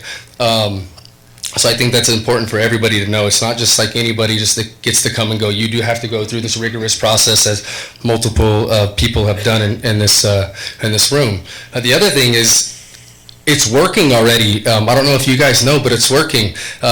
More people are coming into the dispensaries to buy their product because there's not products on the streets. Because other neighboring cities and counties are regulating it, they're getting money to regulate it, so there's less and less product in backyards. There's less and less products in makeshift greenhouses and other places throughout the city or county. So It's working. We hear it firsthand. People are coming into our stores because they can't find it on the streets because it's being regulated, and there is an alternative. You know, instead of going to other street individuals and looking for it further, they can just go to a dispensary. They have a safe place that they can go get their product. And you know, all those other good things. So I think that's very important, and Mike touched on it a little bit, but it's important because it is happening, it is working, it is pulling the cannabis off the streets, it's making a difference already, and you guys have heard everything else about the benefits and all the other stuff. I just wanted to touch on that, and I think it's important that we keep moving forward and we start pulling it off the streets a little further here in Turlock. Thank you.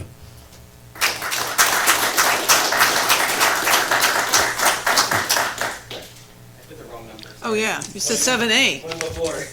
Not talking on that. 6. I wanted to speak on this because I've spoke on this in prior years when we couldn't get even a hearing or a discussion on this, and even the former mayor basically alluded to or said that, you know, during election year, and so he wouldn't even have this forum at all. So I do appreciate the mayor on agendizing this and letting it be heard, despite her very forward opposition and her 1-4 vote. This was passed at the last meeting, just so people know. It was passed, but there was a lot. I mean, I assume it's a last minute because there's a green sheet, which is an additional piece of information, and it just had crossed out 600 feet and 1,000 feet. And I was wondering, because I asked the question, I haven't got any answers yet, but did you council people know that that had been changed and that it included the residentially zoned parcels? So, like, was that really your intention? Or was it that you thought maybe residential was a subcategory? They can answer later, right? How do you want to do? Attorney?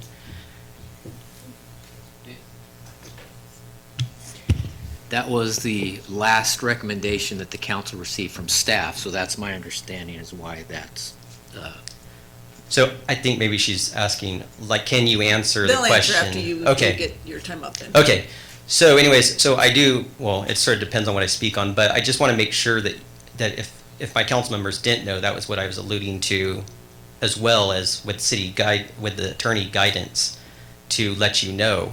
Because I looked this up, it was sort of frustrating watching on video out of state, but if I was here, I would have spoke on it, because that subcategory of residential, when I looked up all the other places, and that was part of my research, which I had sent to most of you, I believe, in email, but the residential is actually separate usually, and it's like 100 feet. That's why. And again, I've heard stuff mentioned here, which is that it limits the location. And it's just like everything. If you had a super high-end store, are they going to go in the industrial area? Like, where would an Apple store go? You know, so that will affect the kind of operators that you attract, and it will affect our revenue. And I have spoke on this before. There was a known source of revenue, so I'm just about trying to set the policy. And Turlock was behind in the discussion because we never had it really.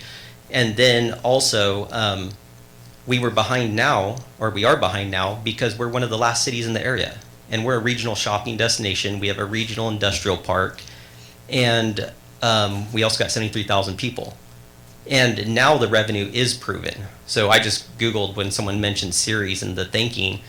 It says that Ceres got $1.7 million thanks to cannabis, and they were in some budget struggles and being faced, or did, I don't know, close a fire station. But that's all proven, and I did send you the email that I got from the Ceres city manager, which even said, I even asked to confirm the amount because people were saying Ceres wasn't making money because they were considering closing a fire station, but the revenue hadn't been kicked in. So I did confirm that since they started it, which I believe was somewhere in, well, I don't know the exact date, but it was mostly for the year before and currently going on this year, they pulled in a $2.86 million. And that's confirmed by the city manager, which you guys have all got that email. And then also I wanted to I actually asked him too about the fire station, public safety tax. He did answer that, but I also asked him to confirm the calls for service. And the one gentleman that works for the fire department Ceres did state what the city manager said. There were actually 2 calls, and one was a fire false alarm that he clarified. And he said, but he could dig more into that just to verify, but he said he could tell me that, he said, but I can say with all confidence, I can say with all confidence without digging into data that we have far more calls for service at several bars in a weekend than we have had at the 3 cannabis businesses over the past year. So if you are considering this for a revenue, which I was speaking at before there was confirmed revenue, it is that everyone's doing it, right? You've even heard me talk about the Walmart ban. We're the one place that did it. They're all over the place now. And clearly they bring in a lot of money. But if we're going to do this, and you have mentioned doing it for revenue purposes, then this is most likely to decrease that potential. And so I would just ask that you go with the state legislation, because we did talk about it, and I know people have mentioned we don't need to reinvent the wheel. So I was a little shocked why we even did that, because your development agreements allow you discretion. So if you don't want to do business, you don't have to do it. You don't need extra restrictions to essentially hinder the quality applicants that would be good at serving our community and making money. I mean, and that's if you're going to do it, which you already voted. So I'd ask that you please revisit this in some way. I don't know if it's legally possible, but please. Okay. We'll go ahead and close the public hearing and bring it back to council. If there's going to be any change on this ordinance, then we wouldn't be voting tonight, correct, Attorney? Actually, what you would do is make a motion as to what you want to do, which would either keep it at 1,000, drop it down to 600, or maybe do 600 for the schools and daycare centers, and then churches and residential parcels on a case-by-case basis. Those are the 3 options I've heard tonight. If you do anything other than the 1,000 feet, then you would have what would be in effect another first reading tonight, and then a second reading or a third total reading at your next meeting. Okay, so if we change the number to If you anything change that the- it is. If you change the number, it would be considered a substantial change to the And then ordinance, we won't which be voting requires, no, you would be voting, it would be a new First reading. first reading, Okay. and then you would come back with Fair another enough. second reading, which would again be like the third total reading. Okay, what is the will of council? What are you guys thinking? Yeah, so at the last meeting, the recommendation for an increase to 1,000 was under the recommendation of the police chief, and I was trying to gain some clarification as to whether or not those ABC standards that we had adopted at the city level were different than if our city ABC standards were different than the state, and I don't think I really got that. I was wondering if maybe the police chief could step up and speak to that recommendation and give a little bit more insight. Good evening, Chief.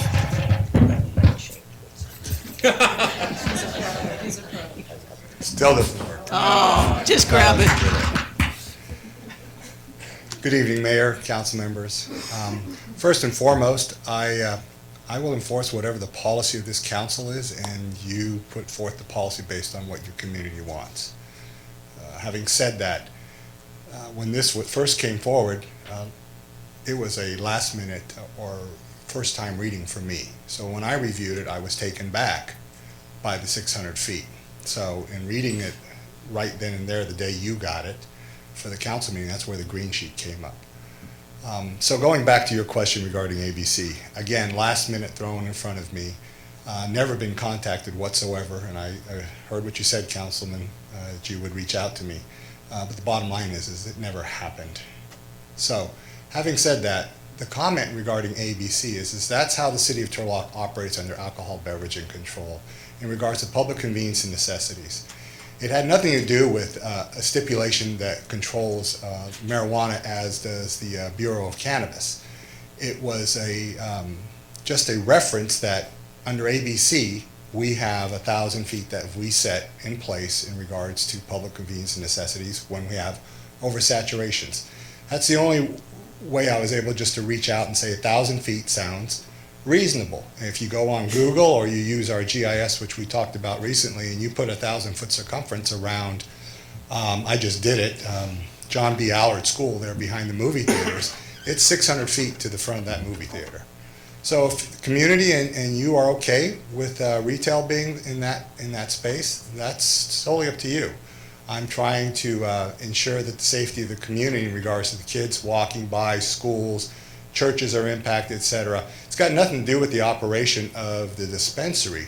As they've stated, the dispensaries are secure facilities. They have to be, because they can't use conventional banking. They have hundreds of thousands of dollars there. So that's why they have secure steel gates and access entries and people with firearms there. Crooks are dumb, but they're not that stupid. So the bottom line is 1,000 feet was a reference for a last-minute ordinance that was thrown in front of me, and it's just to safeguard our community. If the council chooses not to utilize it, then don't utilize it. As for reference for the ABC, alcohol beverage and control is different than the cannabis control. Okay? And I understand. I'm just asking for clarification. Is the ABC standard that Turlock has different than the state standard? Under ABC, there is a law that goes back to the Alcohol Beverage Control Act, which determines saturation points for licensing. I don't have it memorized, but I can tell you that each census tract has an allowance of ABC licenses, alcohol, beverage, and control, multiple different types, and you can only have so much for an area. For instance, our downtown bar area, it's oversaturated, so you cannot put another bar in place without going through a process that ABC established through their through the Alcohol Act back in 2006 was when they came up with it. And it recommended that each local jurisdiction come up with access realizations for a group to set aside a way to do public convenience and necessity. So you determine crime rates, you determine density, you determine distance to schools, churches, daycares, etc. And you also put in your limits for distances. That's where the city of Turlock established their ordinance for the alcohol and beverage and control in regards to public convenience and necessity. So as it currently stands, would like the recommendation put forward to kind of mirror the ABC standards that we have for a city to govern the cannabis industry, my understanding would have been that where a bar is, a dispensary would have been allowed. Is that? That's not correct. Okay. Let me finish. I was very clear at the last meeting. It is a standard that alcohol beverage control allows us to utilize, and it was only brought up because it was a last-minute ordinance that was placed in front of me that I had never read until that point. The 600 feet standard from the state, to me, seems somewhat minimal. So I got the 1,000 feet, and I tried to use some basic reasoning as to why I would use 1,000 feet, and that's why I compared it to ABC. It's got nothing to do with whether your dispensary goes next to a bar or not. I understand. I just think that the way it was presented was that we should govern the industry, the cannabis industry, in the same way that ABC governs our liquor. That's not the way I presented it. That may be the way you took it. Okay. Well, thank you. Any other questions from the council? Any questions for Chief? Okay, other comments? Yes. Yes, I have a couple of comments. First of all, again, I'm going to apologize, Chief, because, yeah, it was, the ad hoc committee kind of got stalled in November, and like I said, the next step was to sit down with the chief, the city attorney, and proceed with how we were going to go. But since we didn't know what was going to happen after the election, there was essentially no ad hoc committee left. So, again, I just want to apologize for making you think it was that you weren't going to be involved in the decision making, because that was definitely part of the progress report that Bill and I had spoken about when we were on the ad hoc committee. Anyway, aside from that, again, I want to apologize to Turlock because I'm a little bit guilty of not reading this clearly.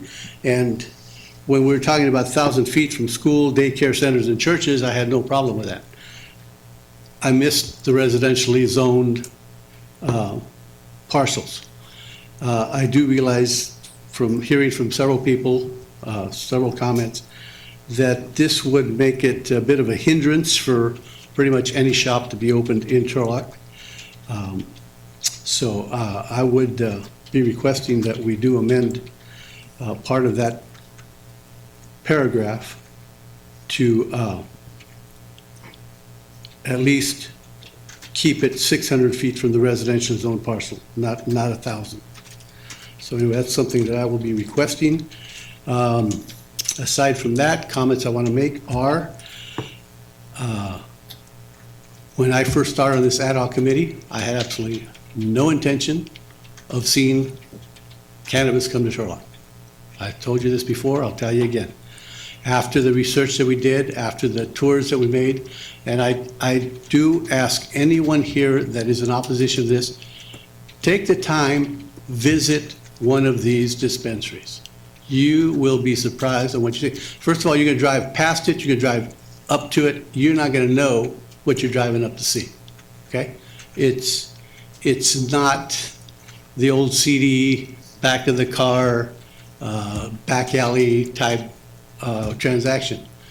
They are well regulated, they're, I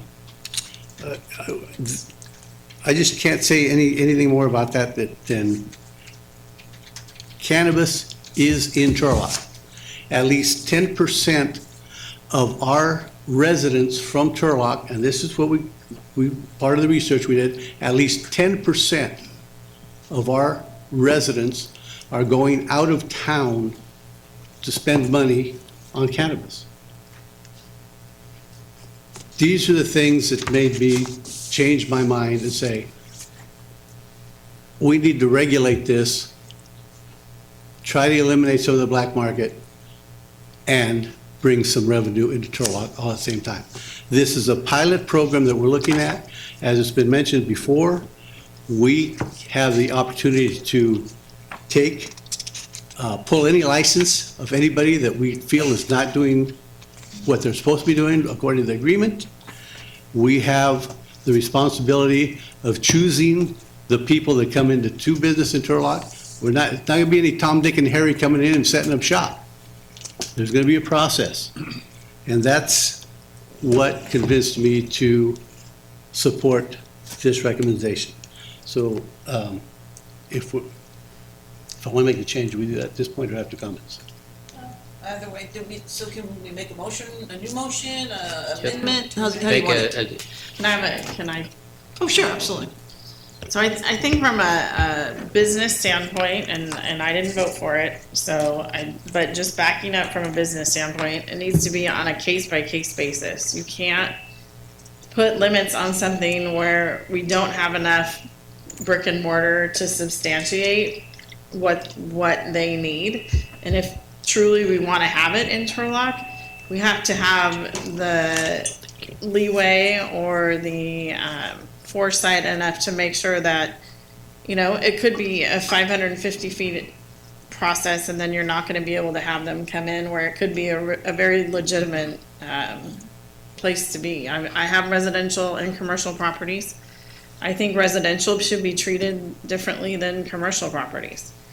So I think the state standard at 600 feet, I think that there has to be, I don't know if we can do that wiggle room in there to have the applications on a case-by-case basis. As a developer, I submit my plans and the developer agreement tells me on a case-by-case what we can do and what we can't. It doesn't matter what everyone else is doing. So that's just my stance. Councilmember?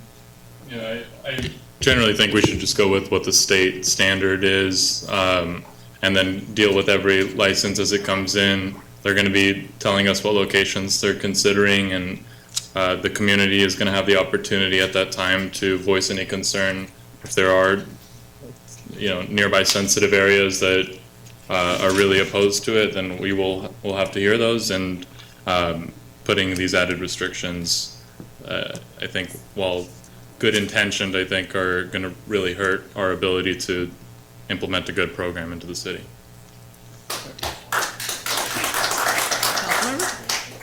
Comment?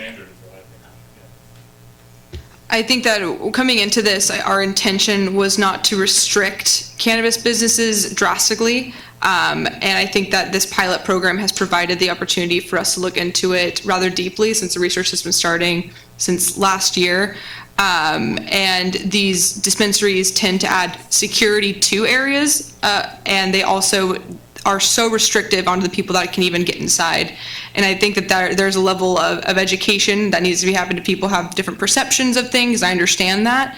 But I guess I can assure that once we get past this point, and if it's the will of council to start to develop those development agreements and have applicants come in, I can assure that the ones that we would allow to be operating in Turlock would only add to the security around the area, would only add to the level of community engagement that these dispensaries tend to have in communities as well, and that we've seen around the area in other jurisdictions that have benefited from this. I do agree that we did not intend to be restrictive. We followed staff's recommendation, but that also leaves a lot of room to come back and revisit it.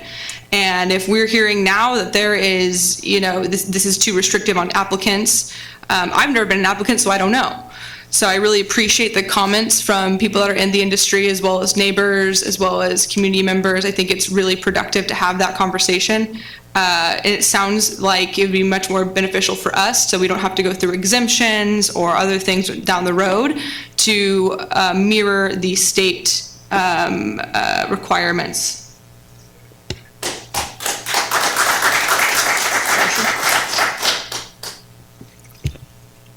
Okay, at this point, I would like to amend the ordinance on 7A to change the 1,000 feet back to the state regulated 600 feet. So, under section 5-21-103, subsection E, as in Edward, you want to change it from 1,000 to 600? Correct. Is there a second? Before we specify the residential inclusion on that, I think we want across the board the zoning restrictions to reflect state standards. So residential would be treated differently as well, correct? I don't think there was one. No. There's no restrictions on No. residential. This was 1,000 for everything, we're changing it to 600 for everything. And is state 600 for residential as well? It is treated the same way? That's what I'm saying. That's what we're saying. I think what we should be doing is just adopting the state standard and allow each individual, because residential is treated differently than all these other sensitive areas. And by just doing a broad 600 with residential, I think we'll still be eliminating, as they were talking about, the Turlock map has residential very nearby. So by going with the state standard exactly as it is and going on a case-by-case review, I think we'll have that oversight necessary. Churches and residential. Whatever the state, yeah, correct. Councilmember Larson?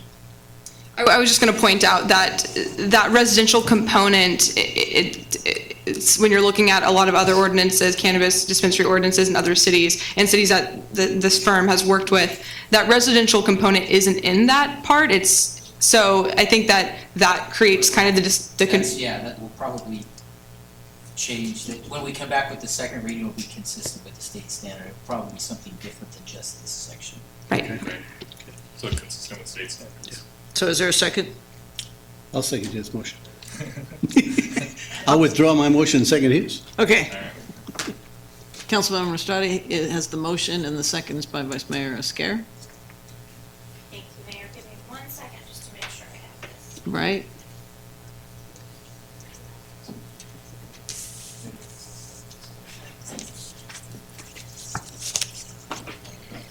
Okay, so you sure?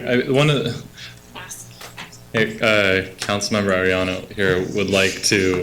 I'm speaking for you for some reason. I think is there any opportunity for us to the Mr. below? Hallahan? Oh yeah. Counselor, I'm sorry. Sorry, This is for you. she has a question.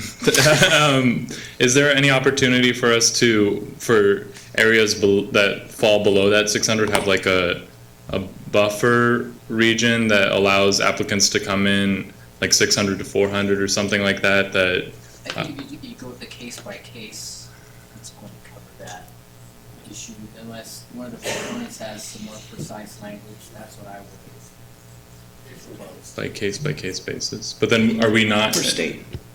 The state allows for case by case under the 600 Yes. Well, the ordinance gives us discretion. Okay, beyond, okay, all right, I understand. Okay.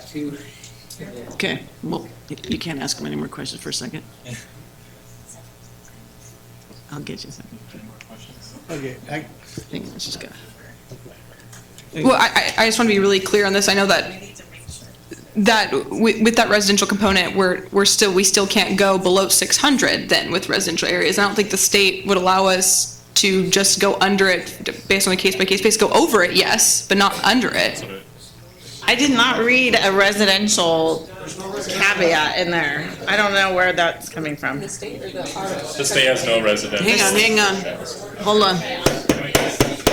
Hang on, we got an attorney in the house and we're paying him, so let him be our response. We got some pro bono.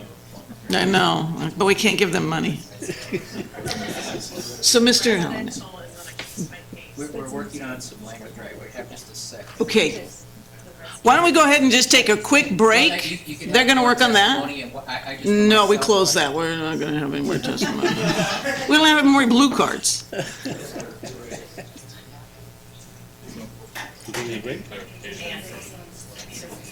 Let's just go ahead and take a 5-minute break while they work on this, and then we'll bring up. The state has no residential, so it's not the city.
Less than the others, right? I'll do it, you don't have to do it, I just want to make sure that you're okay with that.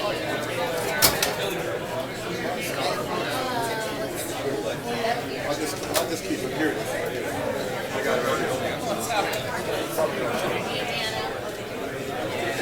What's up, buddy?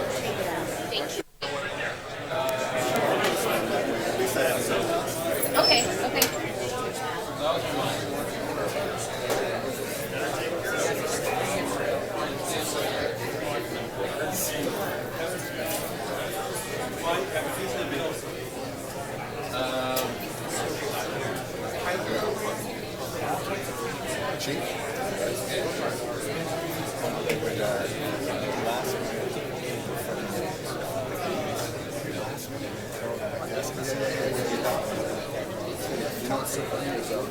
I was talking to Tom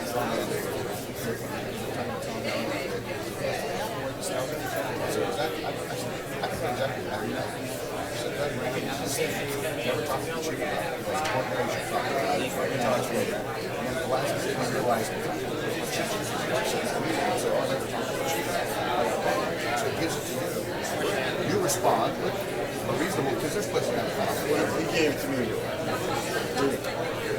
And then, you say, here's my recommendation, you're just gonna spend time to talk to you about it, and he just runs with your recommendation, like, so did you? And then I get a call that's gonna make you tell us, well, I'm referencing what we did at ABC. There's nothing wrong with it, there's nothing, you've gotta have some problems, these kids are.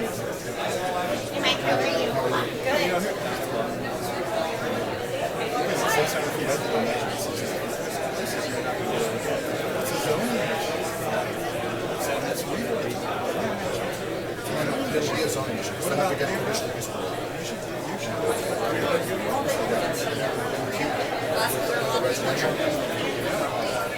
Get rid of the residential.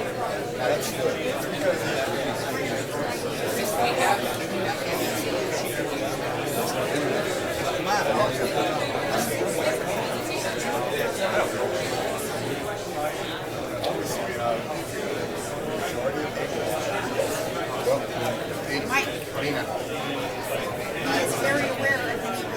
about our two wards.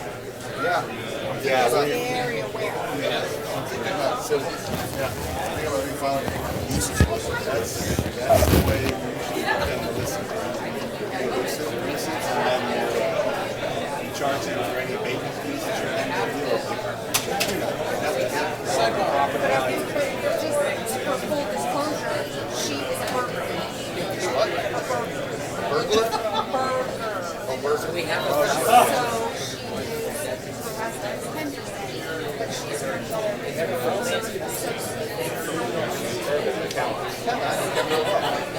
She's not Kevin Burger. You've got to strike 1,000-foot across the shore. Dad's sister, so we've dealt with. Same time. So you got reports. Well, she has a standard. This is just coming all the time. So we get there. She just wants to take them. Oh yeah, that's the other thing. Take them away. And abatement was just there the other day, and now there's 3 people sitting there.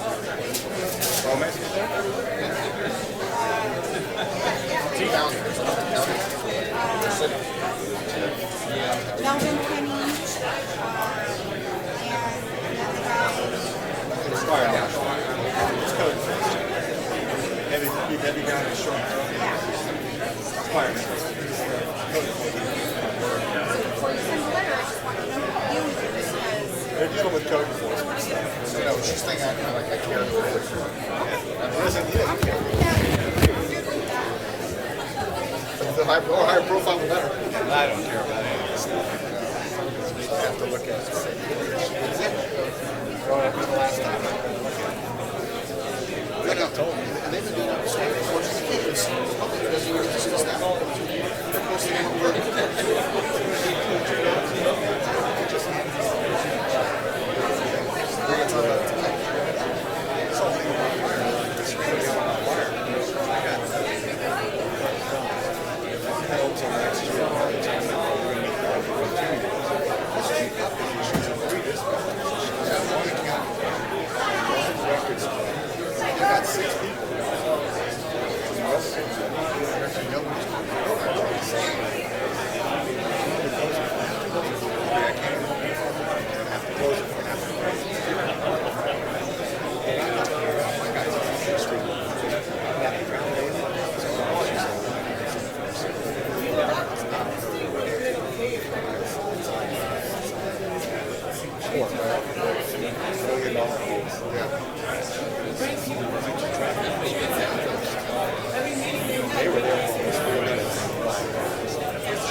Valentine's Day, and all these people are selling the streets. We used to address it. We used to be out in front. It's all horrible. That's what I told them. We need to go full. Is the air conditioner on or I'm gonna pass It is out? on, it just can't. Either I'm a fever or I'm gonna pass out.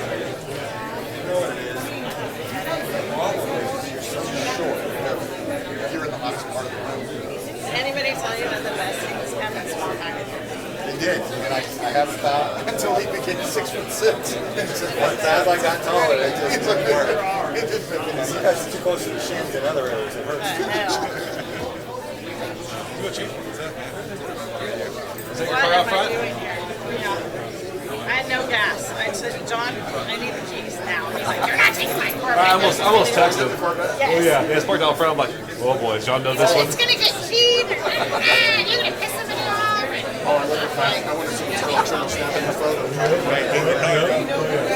I just stole somebody's Pepsi out of the refrigerator. Like, Was I mine. need some Pepsi. You don't work here yet.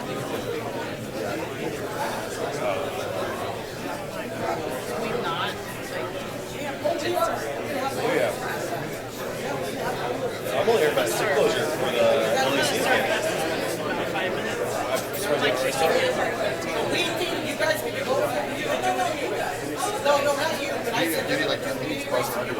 I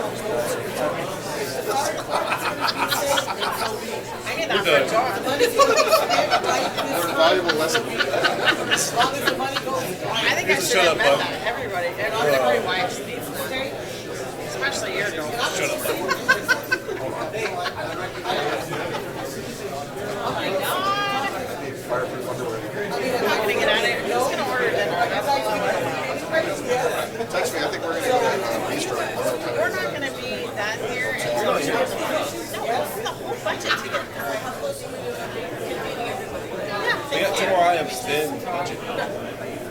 this is ridiculous. Yeah, I just came down. It should be close I'm gonna have to have like an intermediate ID, like, or something. They're gonna I quit. You know what, seriously? Yeah, that's what we're gonna do. We might as well not sit through all this bullshit. Work on this part, we do it. Pull the Band-Aid off.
If we can get the council members back in here. Vice Mayor is scared. Council members, city manager.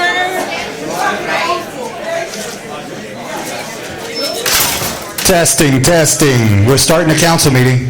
Thank you, Chief. Appreciate you.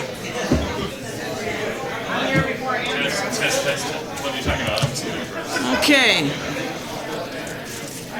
Vice Mayor is scared. Anybody find the Vice Mayor? Anybody?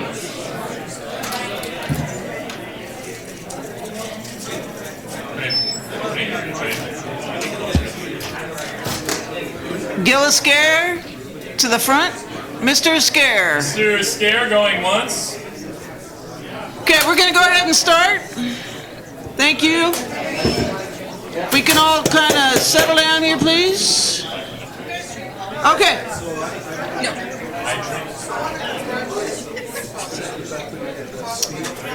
City manager. I'm ineffective. All right, you guys, we're gonna quiet down here a bit and we're gonna get this over with, please. I need the audience to participate, please. Thank you, people. Okay. Thank you in the crowd. All right, so Vice Mayor, you had something else you needed to ask as well. Well, yeah, actually, I was going to get some advice from the attorney because there was something else that another section 521111 penalties. I had a question on this, and On the violations, says the administrative penalty shall be $500 for the first offense within 12-month period, $750 for the second offense, and 12-month period for second offense, a 12-month period, and $1,000 for any subsequent offense within a 12-month period. I was just kind of curious. I mean, I want to see the pilot program go ahead. I want to see this thing implemented, but at the same time, I want the city of Turlock, the residents, to understand that we're looking for viable business, and we're not taking any of this lightly. So what I was thinking about is leaving the $500 for first offense, but then doubling the amount to $1,000 for the second offense within 12 months. And if there's a third offense within the 12 months, I would double it again. Is that amendment that? Well, this is a first reading, so you can do whatever you want. Yes, and that's our local penalty, so we can. Please, come on up, Chief. Yeah, come on.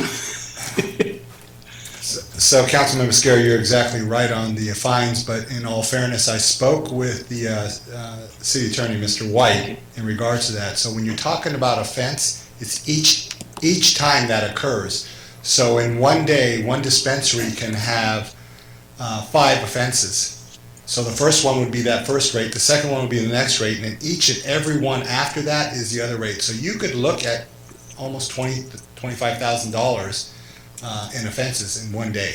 So just so you know, it's concurrent on a multitude of incidents, and it's within that day. So because I asked that same question, and that's what was told to me by Mr. White. So I'm sorry, Tom. I just wanted to throw that out there. No, that's true, but you could just make them higher as well. So, Chief, this isn't specific to our ordinance or the administrative sites you and the fire marshal and all of them do. Is this the same cycle of numbers?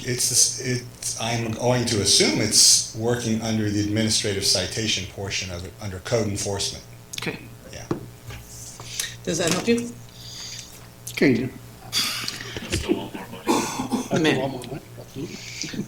Okay, so are you gonna 52111? Would you like me to reread what I came up with for the first sentence of the prior section and then add that one? And Let's then talk, have yes. one motion? Yes, please. Okay.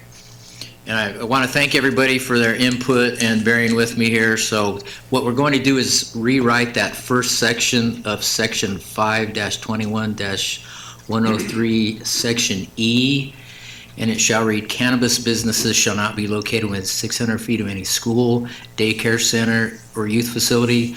Other nearby uses such as churches and residential properties which could be impacted shall be evaluated on a case-by-case basis. Is that your motion? Okay, and is that your second? Okay, so the motion and the second set on that. Did you have any more discussion regarding 111? So just to clarify, Chief,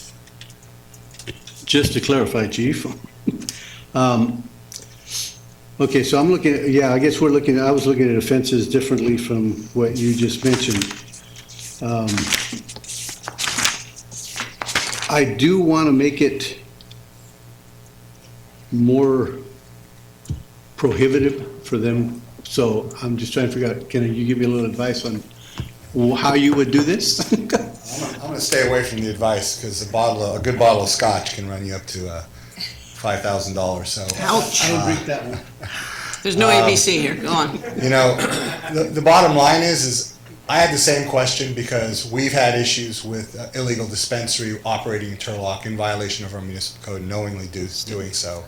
And the previous city attorney and a lot of staff hours went into it, and they were billed daily and they paid it gladly.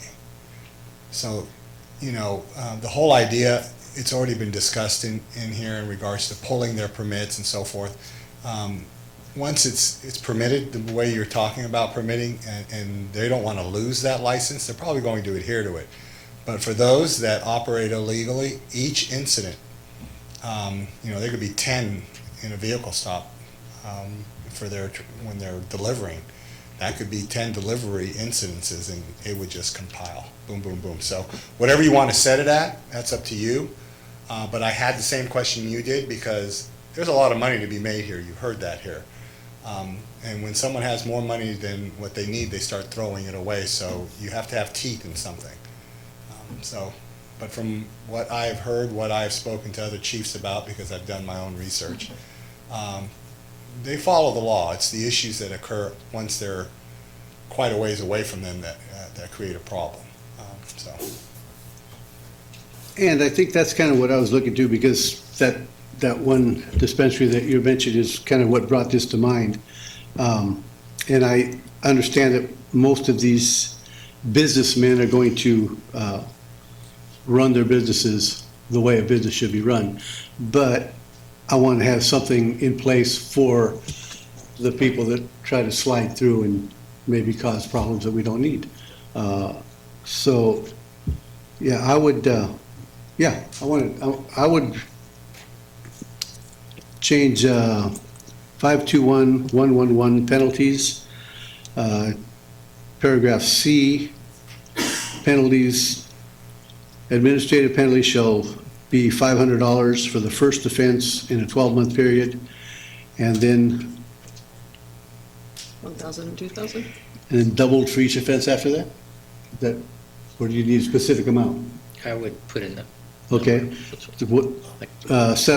Change to 750 to 1,000 for the second offense, and to 1,000 to 2,000 for a third subsequent offense within a 12-month period. And so I guess that's a friendly motion amendment to your motion then, because it's still on one? Piggybacking off the other. Yeah, presumably. You could do them separately or together. Well, we have a motion already on the table, so I don't know if you want to, how do you want to do this? If it could be accepted as an amendment to Okay. the original motion, Are or you you amenable? could not, and then have two different motions on the two different subjects. Can we just do two separate for this one? And maybe Okay. discuss. No motion yet. Okay, so the first motion is in regard to the 600 instead of 1,000 feet, and then the verbiage described earlier. Clerk has a question? Give me 1 second just to be clear. So. She's losing. I know, right? I feel like a negotiator. So they're doing a each section just to give like a sense of business. It would be easier to have one motion and make that an introduction of the ordinance. However, you could make these separate motions before to get a sense of how you want to go. So again, that's. So council, what are your thoughts on this proposed one? I personally think that the state regulations and just tightly overseeing the businesses that are coming in is gonna get us what we need. But I mean, if everyone else wants to double the fines, I have no issues with that. I just don't know what the potential ramifications for that decision would be right now. Is there any objection to that? Councilman Herrera? I think we need to do it in two separate motions. Well, you're gonna make motions to what you want to introduce in effect. So somebody might say, well, I'm not going to vote for it because it has the penalties increased, or vice versa. But so again, it's easier to do one, but I know this is. Why can't you just a motion to amend the document and then be voting on the amended document that at that point could be amended by Gil again? Right. So we can do two motions, but Yes. just not not adopting the entire document. Okay. Right. He was, for convenience, wanting them to together, no disrespect. We could probably discuss this point whether or not Let's go ahead and just. Or just see if you have, if you have consensus on the penalty between you before you make a motion on the ordinance, introducing the ordinance. If we're wanting to do it for the sake of consensus, to make sure each section or component there is being suggested as an amendment, I think that we can easily do that. And then at the very end, we'll come back and we'll introduce an ordinance of which each of the things that there's been consensus for is included, so that we know for, very clear for noticing, because we have to notice this again. So we know for noticing, and that when it comes back for the final reading, that it accurately captures each of the components that are being requested to amend. Now you lost me, sorry. So this is a first reading, so we can do as much as we want. So we can do as many different portions So of can it. we just vote on the restrictions and then do another vote on the amendment Well, for the fines? What you're calling a vote, we're saying is get a consensus among yourselves before you make a formal. Well, if I were reading the tea leaves, I'd tell you that Councilmember Riscare's thing's not gonna pass, so, It sounds like. so if you're asking for that, then if you can't get a friendly second, then it sounds like. I will second that. Okay, so we put them together then, and then, okay, Okay, yes? okay. Put them together, I don't. Well, she's seconding my motion, but she wants the two separate motions. But that's not what the, No. So that's where the confusion. She wants, It's clear as mud. Go ahead. You're putting together yeah, So normally our type, you, So essentially, I can say, hey, you guys you- in favor or not? make a motion with both changes is what Yeah, I'd there you recommend. go. Make a motion with both changes and then. And then we'll see if it That falls. doesn't work, Okay, so the other motion, it failed for lack of desire, or what do we have here? Are we rescinding yours? Is that what you're I doing? will rescind mine, and then if that fails, we can come forward. With another one. So, okay, so now we have no motion on the table. Vice Mayor, did you have something? I haven't rescinded my second. Right, let's start over. Here we go. We're moving forward now. I have rescinded my initial motion. Yes. Okay, so So now we. the motion now would be in regard to the whole thing. So if there's something, So we're changing, the motion is to amend the section to change the 1,000 feet to the state regulated. with the verbiage that the Yep, attorney gave? The verbiage that has been brought forward, as well as to section C, change the penalties to 500, 1,000, 2,000, instead of 500, 750, 1,000. Okay, that's the motion on. Is there a second? I'll give it a second. We got a second.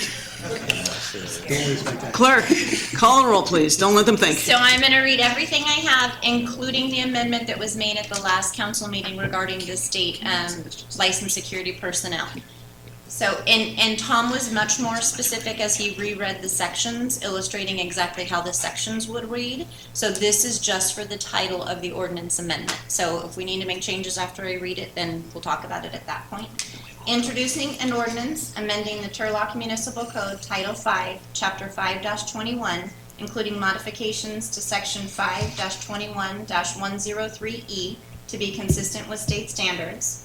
Section 5-21-104D4 to require the physical presence of a state licensed security personnel, and Section 5-21-111C, increasing the penalty amount for the second and subsequent offenses, and Chapter 5-14, Section 5-1401, and Title 3, Chapter 3-1, Section 3-1-101, to establish a commercial cannabis pilot program and make necessary changes to the Turlock Municipal Code, and setting the final reading date for June 11, 2019.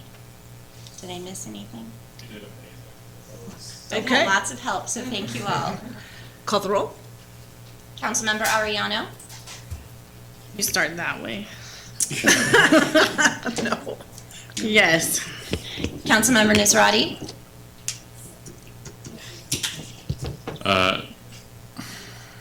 No. Councilmember Larson, Yes. Councilmember Esquer, Yes. Mayor Bublak. No. So that, It looks like a great. we all knew, this is no secret. Everybody knew my vote was gonna be no. So, okay, so it doesn't pass, so let's start over.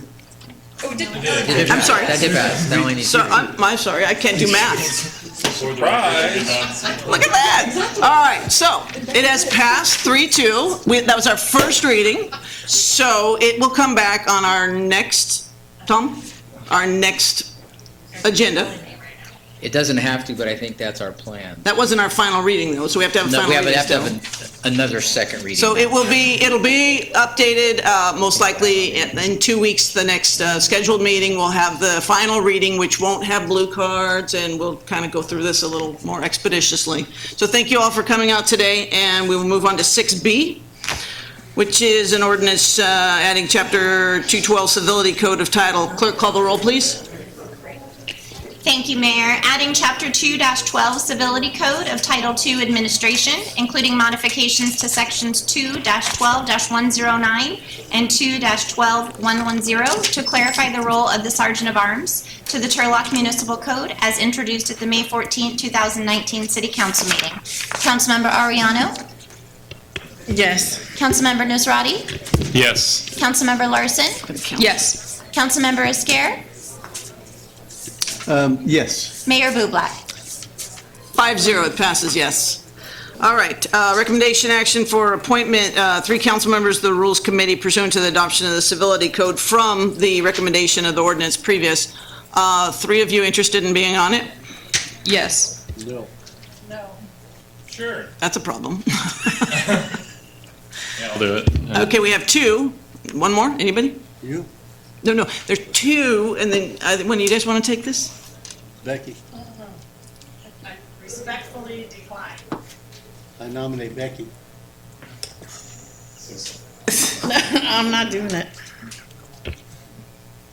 I'll represent 2 votes. Vice Mayor, you got this? We need 3. Vice Mayor? Madam Mayor, I consulted with council. Oh, nice. You would have a quorum with 2 appointments. They could do business, but they would need to be voting. To bring it back anyway, so that's awesome. So the motion will be Councilmember Larson and Councilmember Nasrati. I like it. Is that your motion? That is my motion. Second? I'll second. Clerk? Choo-choo. Aye. We need to fill it. You have 2 as a quorum, but you need 3. The ordinance says 3. So, just so. Well, then let's change the order. No, I'm just kidding. You just approved it. Okay, this is not helpful So when let- we're almost done. This is terrible. Okay. So let me read for you how this. My apologies. Shouldn't be this hard. So according to Section 2-12-112 of the Civility Code, the Rules Committee, through majority vote, the City Council will select from its members 3 council members to serve as the Rules Committee. Council members, did you hear that? I move for reconsideration of the vote. Seconded. Okay. So we need one more body. You gonna do it? I will do it. Outstanding. Okay, so are you rescinding and making a new motion with the 3 of you now? So you should make the motion. I'll move that Gil is the 3rd appointee. Okay, now we have all 3. I need a second? Seconded. Seconded. Now, will you please call the roll? Thank you. Appointing Councilmember Larson, Councilmember Nasrati, and Councilmember Esquer to the Rules Committee pursuant to the adoption of the Civility Code. Councilmember Ariano? Yes. Councilmember Nusrati? Yes. Councilmember Larson? Yes. Councilmember Esquer? No. Mayor Bublak? Yes, it passes 4-1. Thank you, Vice Mayor. All right, public hearings. Request to supersede and replace resolution adopting updated cost recovery percentages. Ms. Van Gilder, are you still here? Oh, Mr. Lawton's going to do it. I'm sorry. All right. Well, your name's on everything. Proceed. Okay. So we've got a recommendation before council to adjust fees for the forthcoming fiscal year. In parks, recreation, and public facilities in particular, those fees are impacted by changes to the state's minimum wage, and the amendments before you would place us out in front on reflecting that in our fees, and the increased revenue from these fees and the associated expenses are contemplated in the fiscal year 1920 budget. Questions of staff? Okay, we'll open it to the public. Anyone wishing to speak in regard to this, please come forward. Closing the public hearing, bring it back. What is the will of council? I move that we adopt the fees as suggested. Seconded. We have a motion and a second. Clerk, call the roll, please. Councilmember Ariano? Yes. Councilmember Nasrati? Yes. Councilmember Larson? Yes. Councilmember Esquer? Yes. Mayor Bublak? Yes, passes 5-0. Thank you.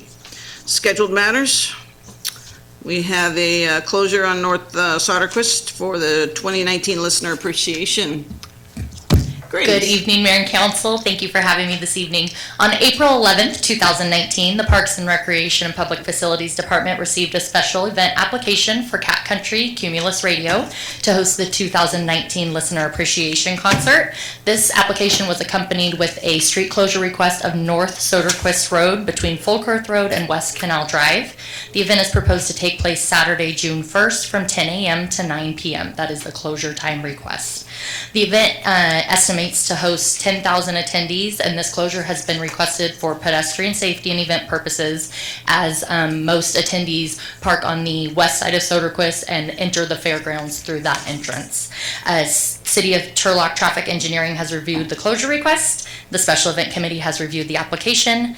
Public notification of the closure request was sent on April 29th of 2019 to those property owners who will be affected by this closure. They were invited to this evening's public hearing or encouraged to contact staff via phone or email if they weren't able to make it but did have concerns or questions. To date, no concerns have been brought to staff's attention.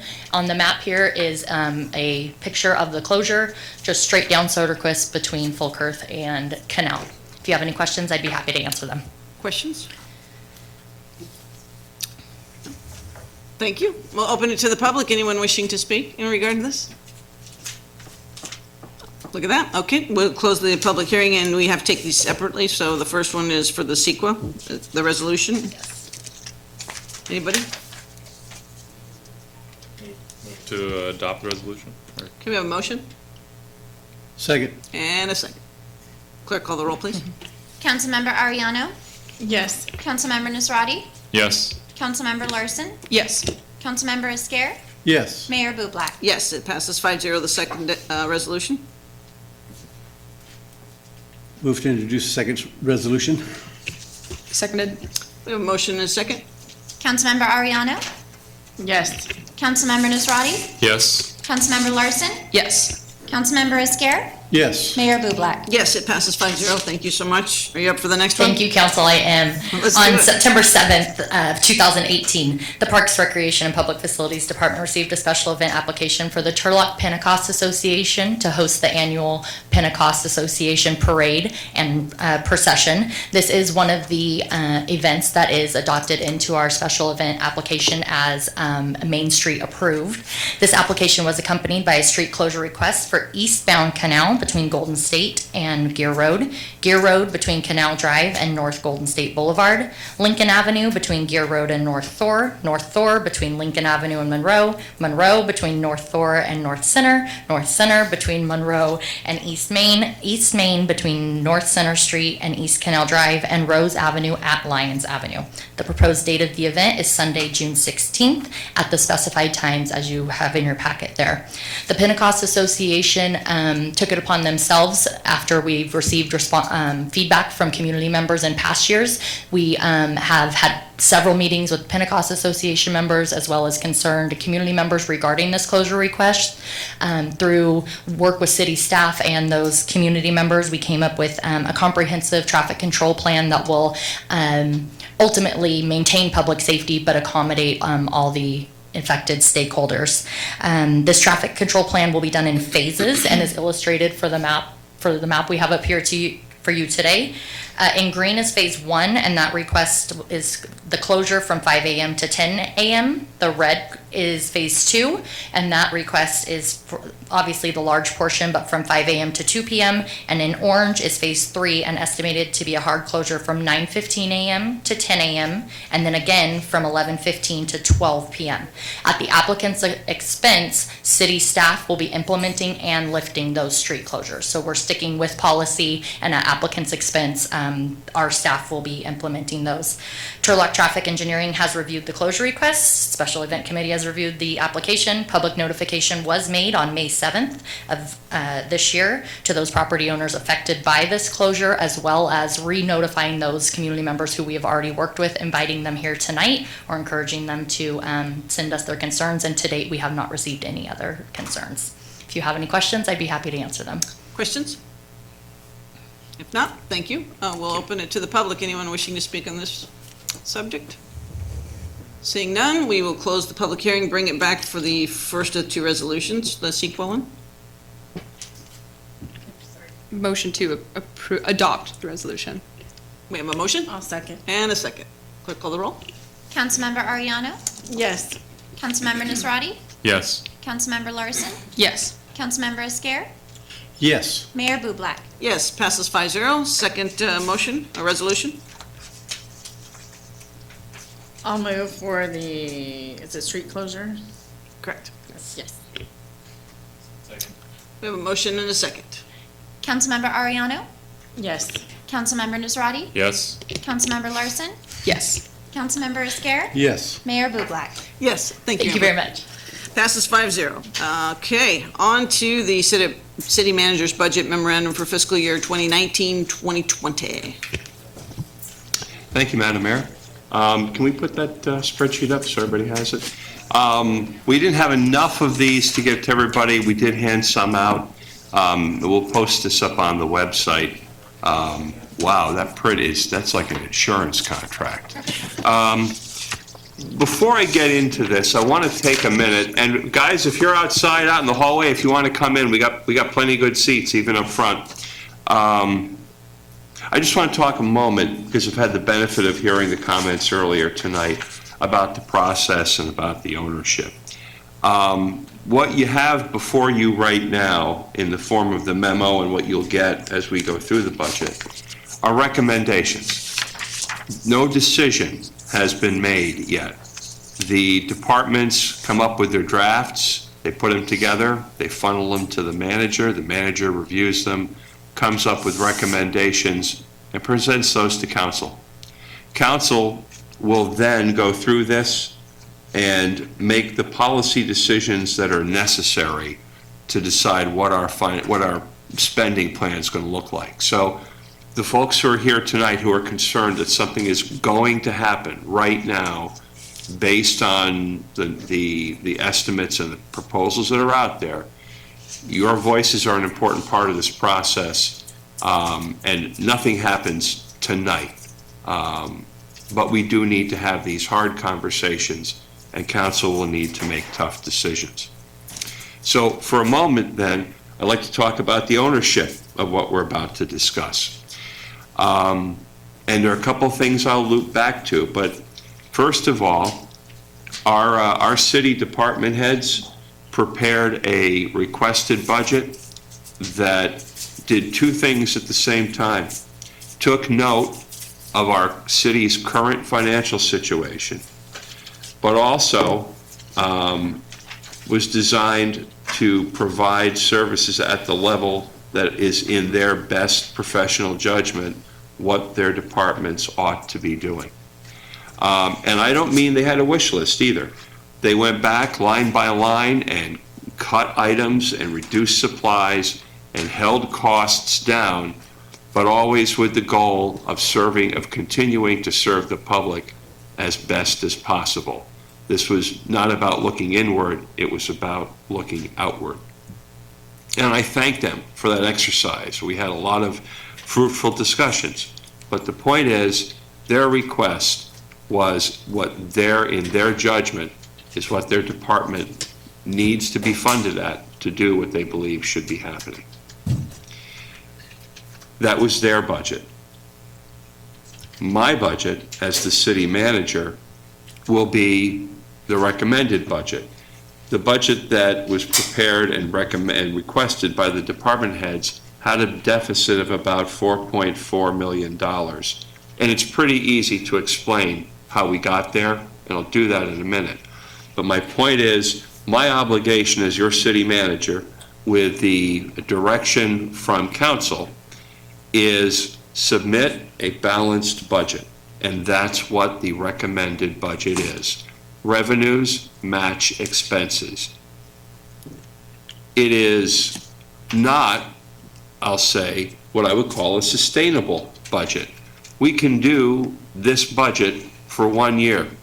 We can do it maybe for 2. But beyond that, it's like it will be as if we have sailed off the edge of the earth. It's critical that we spend the next year, actually starting in July, community, department heads, manager, looking at what our government is. We've already taken those first steps with the program catalog. It'll be a matter not only of looking what we do, but how we do it. So that's the city manager's recommended budget. Everything you don't like tonight, I own that. I submitted that because it's incumbent upon me to present a balanced, fiscally responsible budget. And later I'll tell you why we had to do that. But I just wanted to be clear, nothing's cast in stone yet. It's going to go to council. They will own the budget. I own the budget tonight on May 28th. They'll own it on June 25th when they approve the final budget. There will be 4 budget meetings every Tuesday. That's my recommendation, and council will take that up a little bit later too. That there would be 4 distinct Tuesdays set aside for review, amendment, and adoption. So, for example, on one day or one evening, all of the enterprise funds like water, engineering, the general fund, general government activities like finance, manager, the rest of them, and fire. That's about half the budget. Do that in one group. Go through them, see what you like, see what you don't like. Say, let's set this aside for later discussion. Then the following Tuesday, you'd go through police department, which is again the other half of the budget, and not making any final decisions, but just earmarking things for later discussion. And if there is an interest in having staff work something up, we would do that for you. On the third night, on the 18th, would be the night that you really focus on putting together the raw materials that you have and coming up with your budget.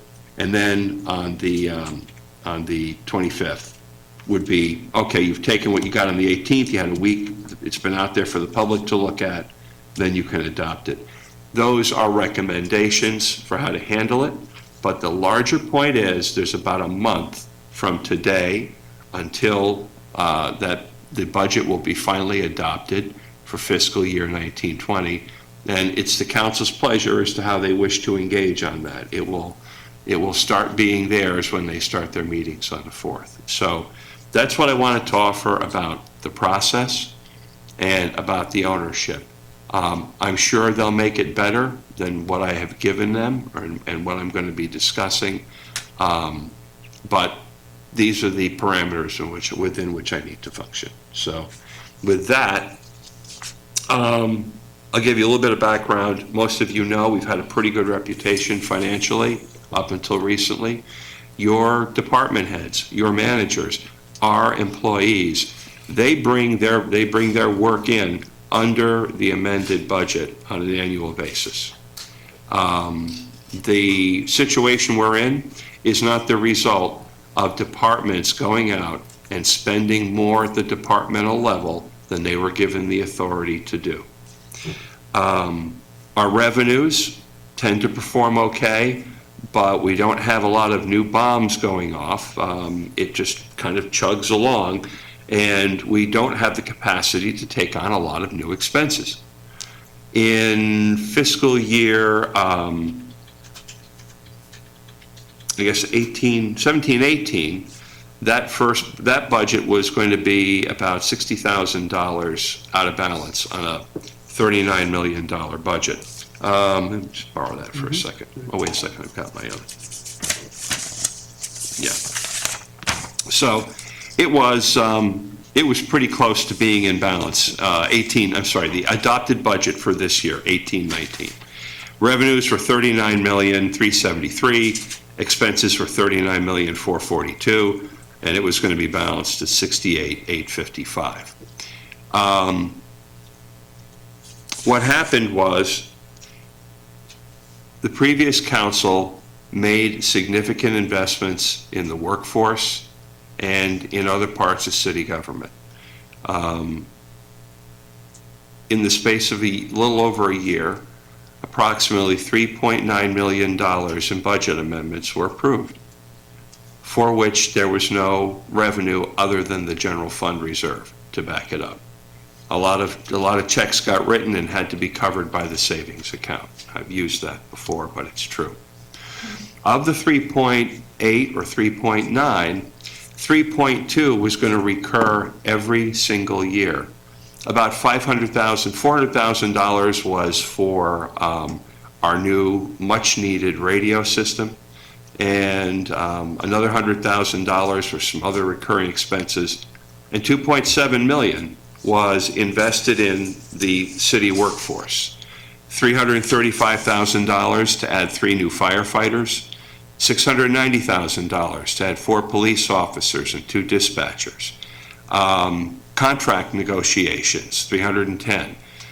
More contract negotiations, another bargaining unit, $856,000. Another bargaining unit, $222,000. Those are built in to our costs. They are investments in our workforce. They were reached, if I don't mind telling you, between the time I took this job and the time I got here, a number of things happened. It was, hey, great to meet you. But these costs are built in now. The $3.2 million, which we'll consider our structural deficit if we change nothing else. Well, that got added to between 1819 and 1920 with another $500,000 from PERS. That's a bill that we get that we have to pay. We don't get any choice about it. We finally started paying for the general fund portion of the engineering fund. And that was another $300,000 or so, because we have not been meeting our obligations. We've been letting that fund run in the negative when it was due and owing general fund dollars to balance it out every year. Council just didn't vote for it. And then $400,000 in such salary costs as earned longevity pay or step increases, and the annualization of step increases earned earlier in prior years. This stuff is all status quo. So we ended up with a $4.4 million budget deficit, and that was after the departments took a real hard look at it. So that's the negative. That's where we're in the red. Well, here's the story on our savings account, also known as the general fund reserve. We had a reserve around fluctuating between 10 and 11 million for a period of time, and everything ran along just fine. We made I think a smart decision a few years ago to make an early payment or pay down some of our unfunded liability to CalPERS, to the retirement system. So we took $5 million in cash, thereabouts, paid it down, and in return, we got an extra $800,000 cash flow back. That is, our PERS annual payment went down by $800,000, and it's permanent. It's baked in. Otherwise, we'd have another $800,000 piled on top of it. So if somebody says, you give me $5 today, and I'm going to give you 80 cents every year all the way along, that to me, that's a darn good deal. That's a great return on the money. So taking that general fund balance and putting it in to pay down the PERS, good move. We can use that $800,000 now as part of our cash flow. So that brought things down a little bit. But the action of the prior council with taking the $3.9 million deficit, that's a real hit to the reserve. Brings it down to about 6.1.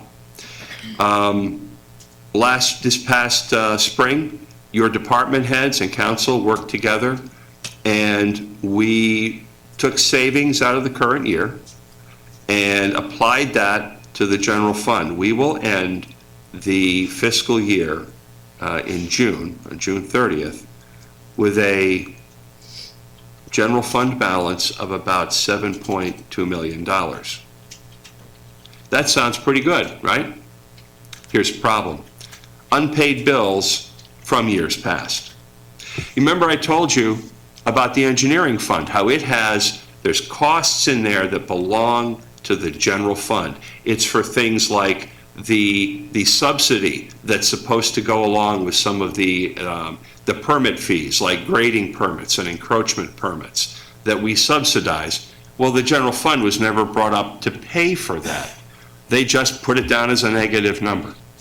The traffic engineering portion of the engineering fund, that's stop signs and intersections, ongoing stuff every day here, that's supposed to get paid for by the general fund. Didn't happen. So every year, engineering fund had $2.5 million in expenses, and they raised $2 million in revenue from fees and project reimbursements, and it left a little $500,000 negative balance that nobody paid a lot of attention to. Although, I want to be clear, our finance staff saw every one of these moves. Our finance staff tried to bring this to the attention of council and say, look, this isn't sustainable. And as long as there was a little bit of money left in the till, apparently things just got pushed back. So I want to say very clearly, there was a traffic cop who was blowing the whistle, and the car just kept heading for the guardrail. So that accumulated debt, that's about $2.5 million now. The general fund owes it to the engineering fund. And it's a little more complicated than just taking it out of one pocket and putting it in the other. We really do have to withdraw it and put it into another fund. And that would take the 7.2 down to, 4.7.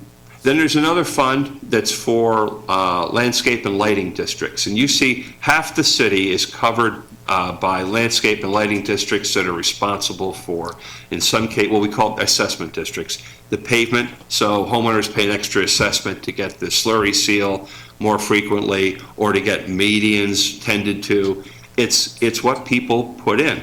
There are more than 200 of those in the city, and they all sit in one fund. And there are more than 200 accounts in one fund. When you look at the fund, hey, everything looks great. There's a positive balance. But it's more challenging when you start to pull apart the 200 and some odd different accounts that have been managed by 3 different departments at the same time. And so, as I've noted in the write-up, we're going to have to unravel that whole thing. It's going to take a big chunk of next year, and it won't be free. But it's a $16 million fund that I have some questions about what our obligations are. That is about $2.2 million. If you take just the accounts there that appear to be in the red, that's about $2.2 million. And I regard that as another liability against our general fund, against that balance. So now we go from 7.2, what I say, to 2. And now we're down to 2.5. Okay, the unencumbered actual available general fund balance at the end of this fiscal year will be $2.5 million that I can count on, that I can in good conscience say, this is our money. It's not money that I would ever recommend spending. Our resolutions prescribe that we shall have a general fund balance of $6.5 million. We're going to be down at 2.5.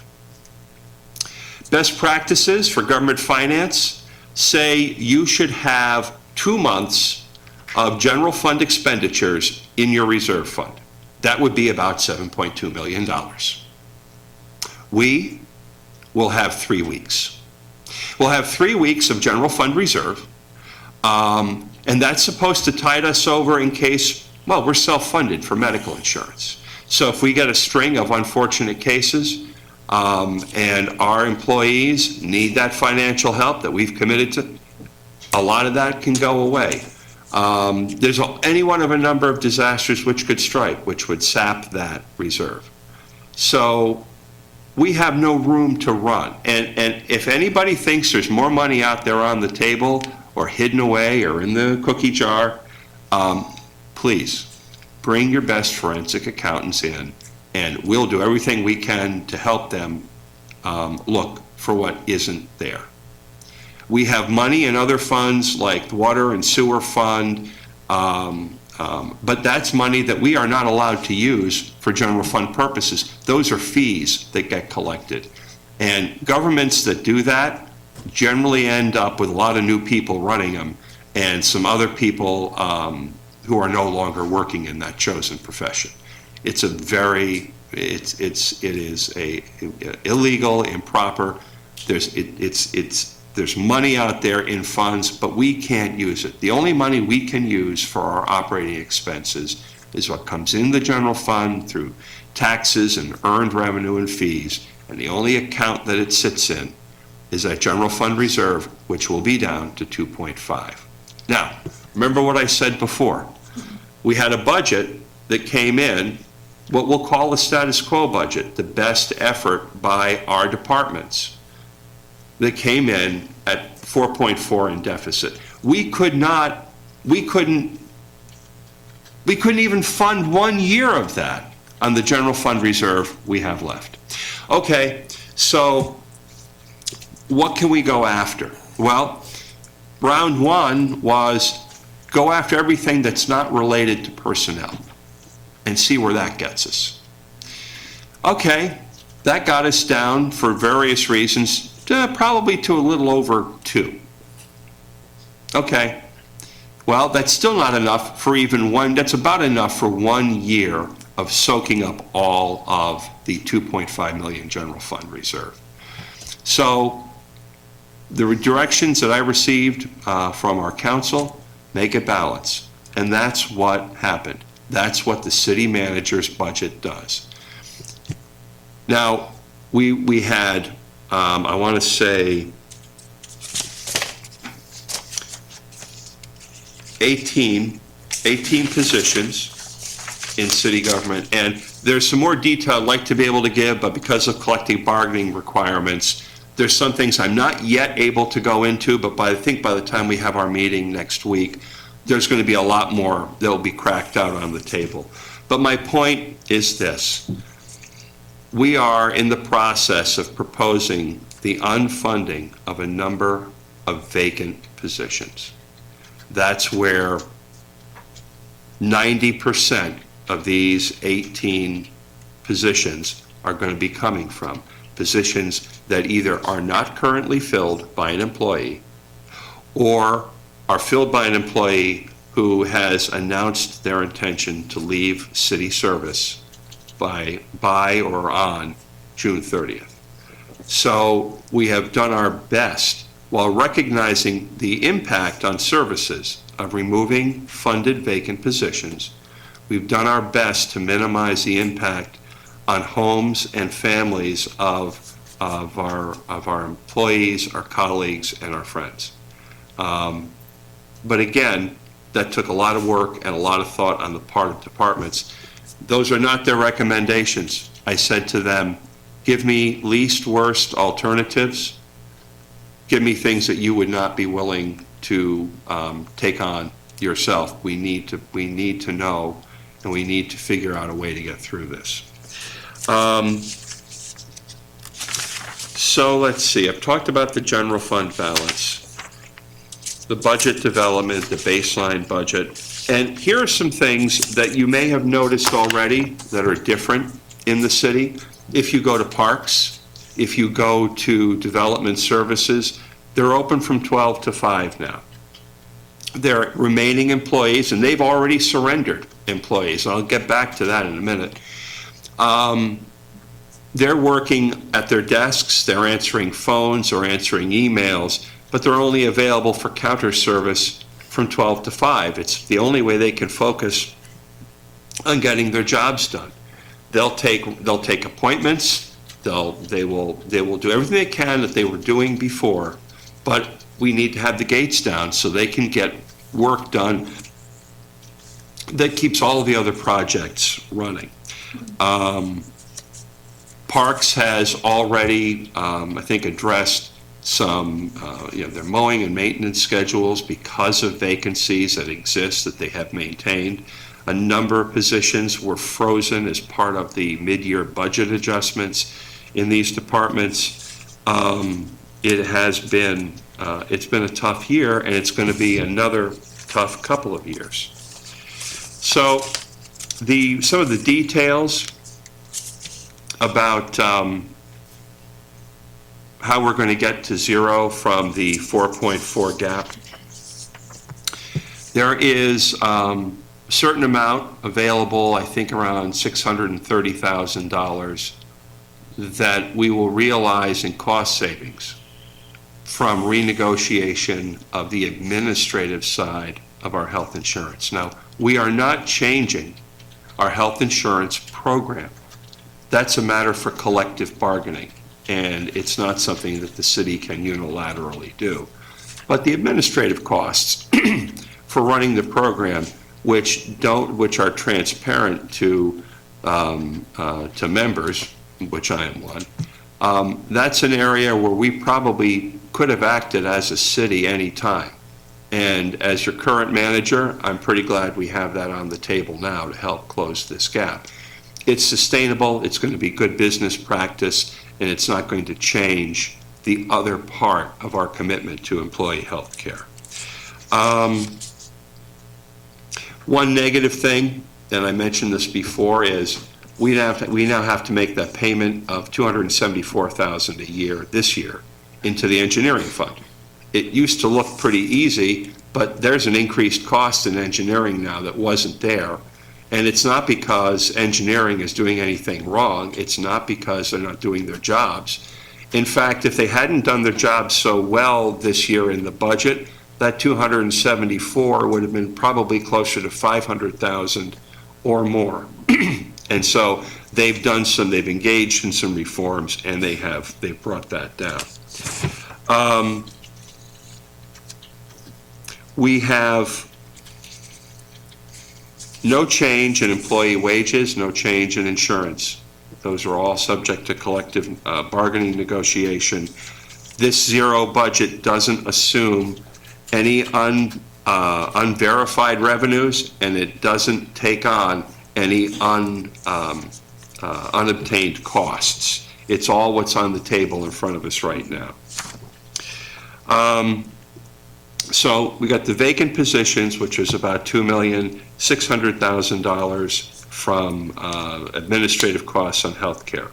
The police department is deferring vehicle purchase costs by about $550,000 this year. Now, we can do that for a year, and we can maybe do it for 2.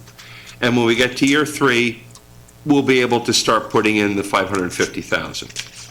We went to year 4, that would be a whole different story. And I'm not really thrilled about having to do it out to year 3, because sometimes if you have $1 to spend in each of 3 years, you don't spend this dollar, you don't spend this dollar.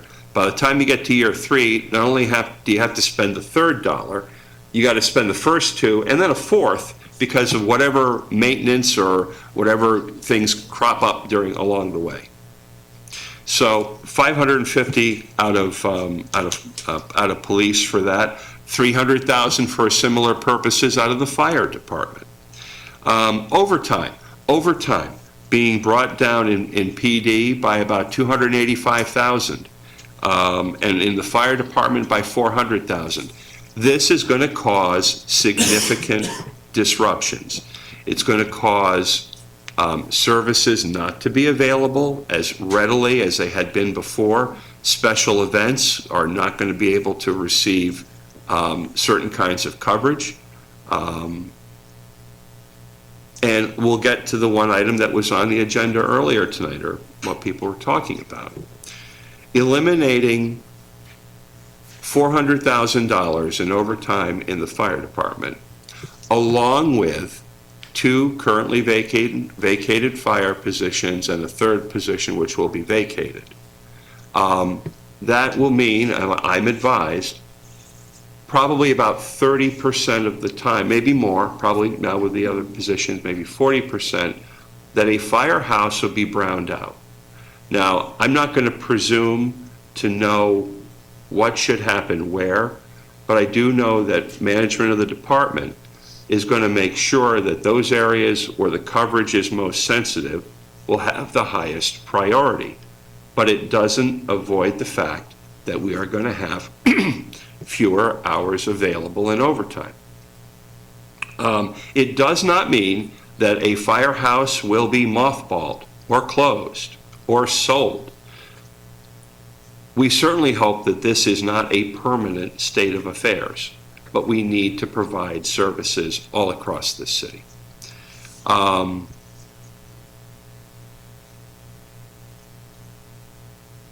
I asked fire, okay, well, what would it look like if we went to 2 men on a truck? Apparently that had been done at some time before. Or what would happen if we went down to 3 firehouses completely and didn't move, just said they. And that was, if you thought browning out was unacceptable, this is worse. On the other hand, you've got 39 posts to service, 13 on a shift for 3 shifts. We will still have 46 firefighters on those posts, and I'm confident that fire will manage that personnel availability to the best of their capacity. So it is not something I want to do. Let's take a look at police. There will be similar impacts on police. There will be similar impacts on their capacity to provide services. But this is the cost of having a balanced budget. This is taking the personnel decisions that were made, the policy decisions that were made, and we now have to find a way to pay for the things we bought with the money we didn't have. So I don't mean to pile on those departments, but they are 80% of our city budget. Everything else, engineering, parks, recreation, the administration, that's like 21%. Parks, I think, is about 2%. Recreation's about 2%. There aren't a whole lot of places to go. Just to give you the big picture, we have 372 positions in the city. We have, of that, take out a big chunk for the water and sewer departments aren't part of the general fund. In the general fund, you have 40 employees in general government, 57 employees in fire, and 123 employees in the police department. The general fund is very heavily tilted toward public safety. Anything that impacts the general fund can't help but have an impact on public safety. We've made these recommendations. They are not easy, and I hope we have alternatives, but I have asked for them and I don't see them. Now, I won't talk about the T word, but I will remind everybody that revenue options have been brought to council in the past. We're ready to make a presentation if council wants staff to do that. But for now, this is the nature of the recommended budget. We have to keep this whole enterprise going. And this is the least pleasant way to do it, but with the information that I've got, I don't have any better recommendations to make. In the past, you'd have people who would inflate the revenue estimates to the point where they wouldn't get achieved. Everything looked great on July 1st, but when you're tail dragging to June 30th of the following year, and, policy was that we're going to take the overly optimistic estimate on sales tax, and you don't meet those revenues, then you've got big problems that flow over into next year. We are not, from the staff side, we're not playing that game.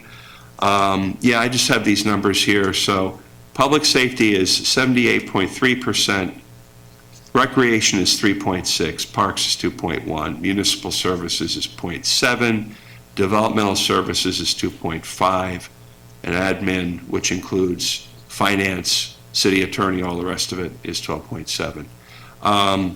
We did save a ton of money this year on city attorney. We have taken what was about a $550,000, $600,000 department, and with outsourcing, we brought it down to $360,000 a year. And so those are the kinds of things that we're doing in this year's budget. We're looking at doing things differently. We are trying to get the best service we can out of the cost that we have. I want to take a minute to thank my colleagues here at the city and members of council. Time and again, they have demonstrated the highest dedication to this organization, to their colleagues, and to the residents that we all serve. To them, I owe a debt of gratitude and a duty to support their best efforts at all times, and nothing fulfills or pleases me more. Instrumental in development of the requested and recommended budgets are the city's executive team. Nino Amerfar, Nathan Bray, Michael Cook, Kelly Jacobs Hunter, Maren Pitt, Robert Taloni, and Allison Van Gilder. And essential and consistent contributions were made by Julie Burke, Stacy Tarnarelli, and Jennifer Land. All credit is due to their support. Any errors, not to mention all reductions proposed, are mine alone. As council reviews the recommendations during the June meetings, staff will respond helpfully to all inquiries about the budget's impact and will support any requests council may have about amendments. Questions? Mr. City Manager, I don't know that everyone knows, and it was voluntary, but would you share your voluntary salary decrease? You realize that this is on TV. Just saying. I got to go home after this. Oops. Cable cost, and you guys don't have cable? We do, that's the problem. Okay, this is a problem. Okay, anyway, so I'll open it to the public. Anyone wishing to have some questions, comments about this budget, please come on up.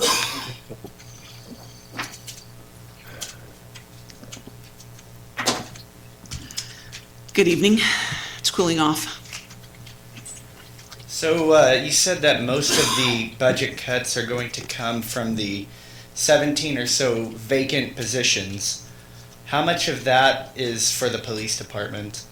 That's okay. So the 17 positions are about half of the total cost. And although I can't get into some of the details yet, we'll be able to talk about those on the nights when we do the departments. It's fairly equally distributed among major departments, including police, development services, parks, and fire. Well, because when you go online to look at vacancies for Yeah. the city of Turlock, most of them are going to be jobs with the police department. So Out of 17... I think I can safely guess that. Pardon? That we're not going to be able to hire more police officers, huh? I guess I'm trying to find the right way to express this. I can't speak specifically about positions because we are still in the meet and confer process with the collective bargaining units this week. And so we have to allow some time. They all know it is one of these things that kills me, and city attorney will whack me in the head when I go too far. It's one of these things that kills me. The unions know, I'm assuming they've told their members, but I, as a representative of management, can't go any farther than I have right now. Alrighty then, thank you. I'm sorry. Anyone else? Mr. Franzen?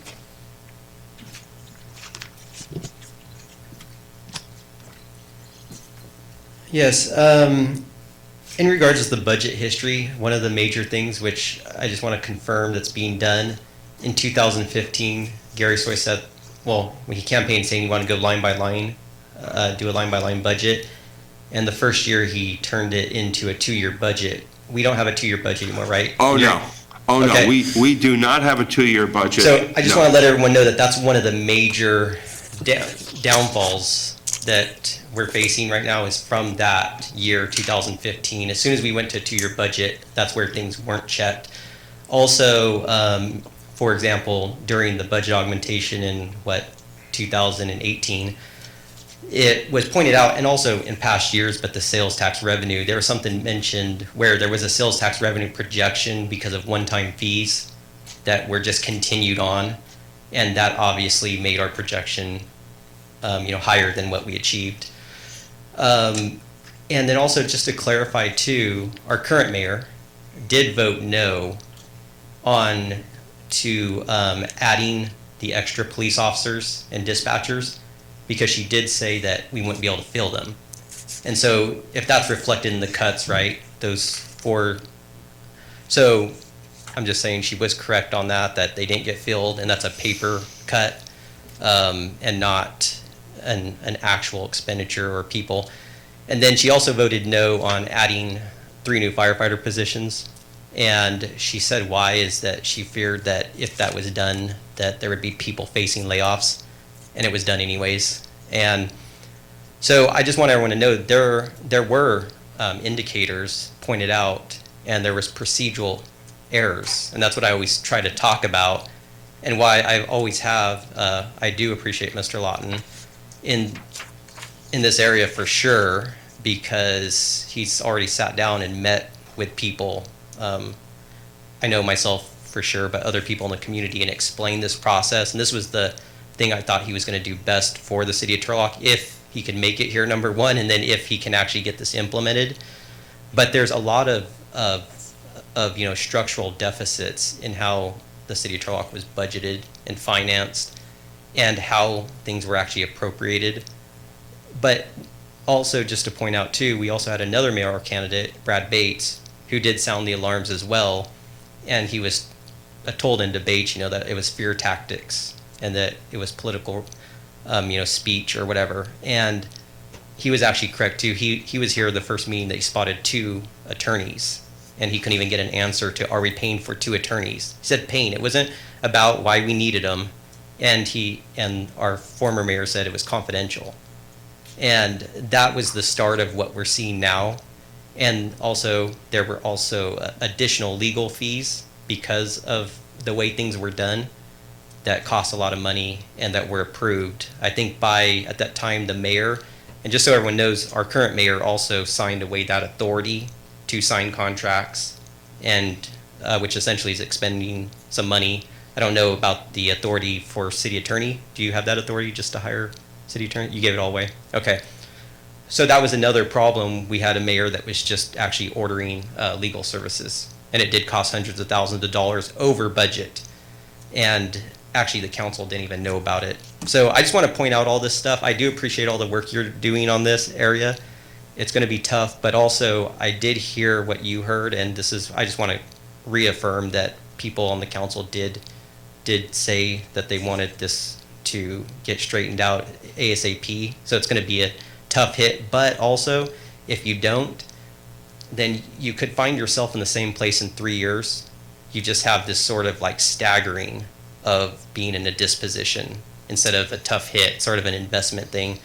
And so I definitely don't know what the right decisions are, but I know that this is the best way financially. And also it's been requested that there be a financial and an operational or a forensic audit, but there's a big difference between financial and operational. And that's not just the numbers. All the numbers can add up. That's the problem we had. All the numbers were adding up, but to what they were going for and how much. And in that note, I would just want to ask on the fire station issue. It was posted somewhere, fire station closing. I don't know about the difference in brownout is. You explained a little bit, but I don't fully understand it. And you can have them or you. But one of the issues is I'd like to know what the impact of that is in response time, in dollar amounts, because that's all stuff we can go back on to know what would a minute difference do or not. And you can actually look back and see, so people know what they're paying for every call. So is it like $100 a call or is it $100,000 a call? I don't know. But I would like to see that if you're going to make that kind of decision. That's pretty impactful. Thank you. Thank you. Anyone else? Milt?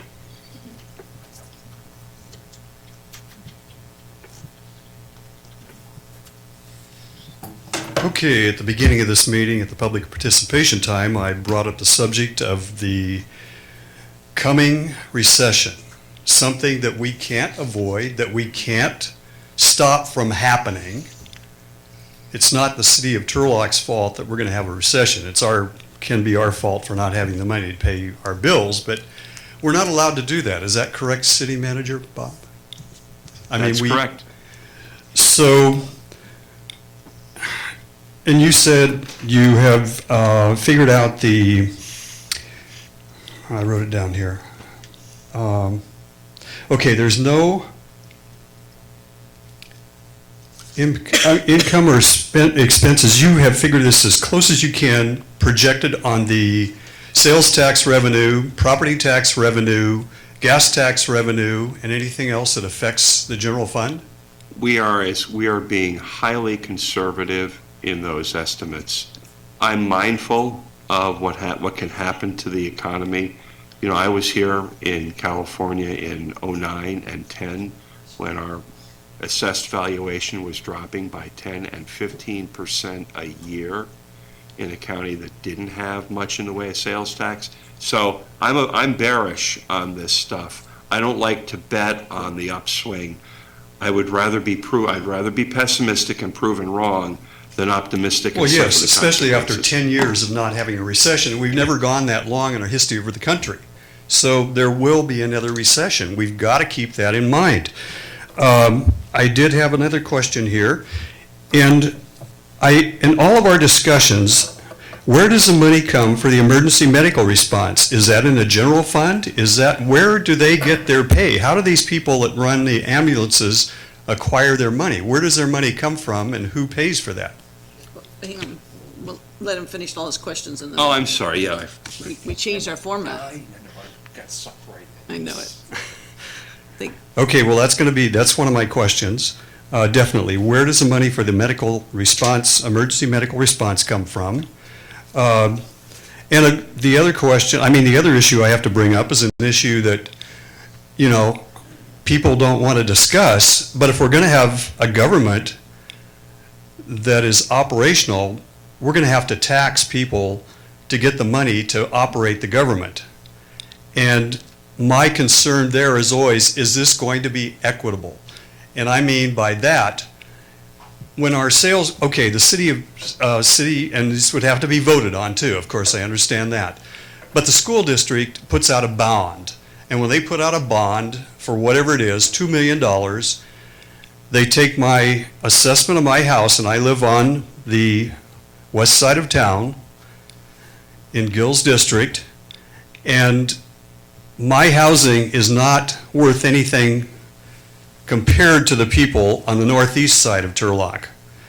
So it's very equitable because I'm paying a percentage. At one point, I heard the mention of some kind of plot or tax that would be a flat tax for every parcel. That would be totally unjust to many people in the city. If it's done in the manner like it's done with the school district, that would be just, because everyone would be paying a percentage.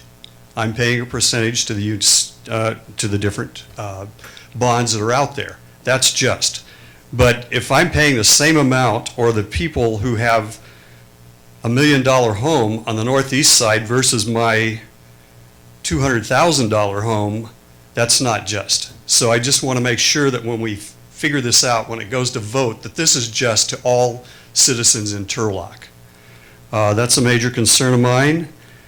So I don't know if there's anything you can comment on that, but when I sit down. So I think at this point that those are the two questions that I have. So thank you, council, and thank you, city manager. Thank you. Thank you, Madam Mayor. Chief Deloney, would you mind responding to Mr. Treeweller's inquiry about emergency medical responses?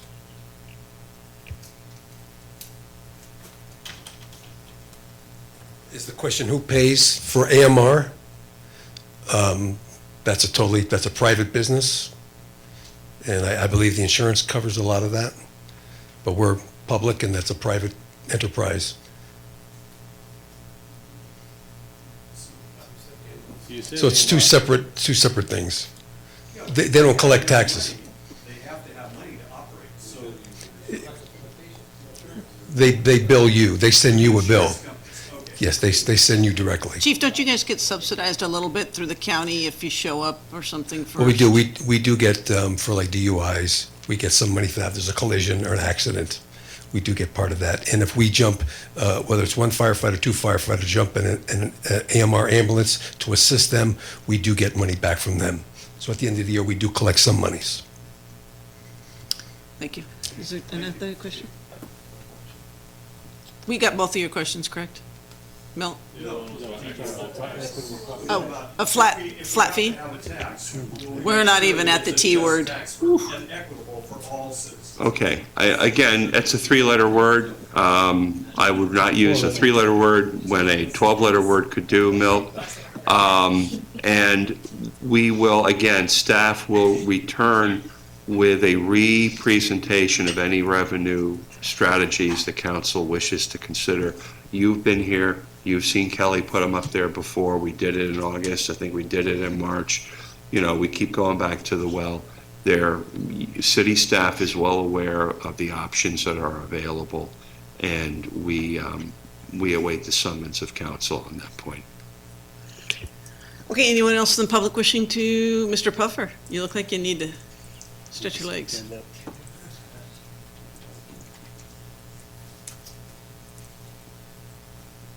I had one question on the figures.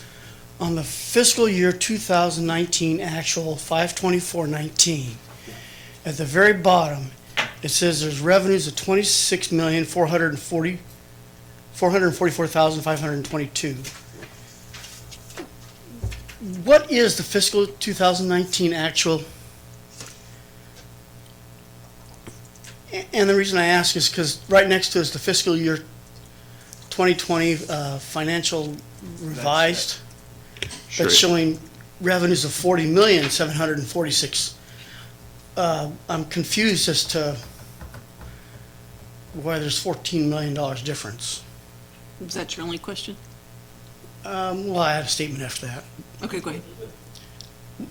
My statement would be, and many have left, but we had quite an impassioned fire response earlier in public comments. And right now they're in labor negotiations. They have the power to keep their full staff in their labor negotiations, depending on what they want. You know, if they want to shoot the moon like they got the last time, there's probably going to be layoffs. If they take a reasonable approach, probably won't need a brownout on any of the fire stations.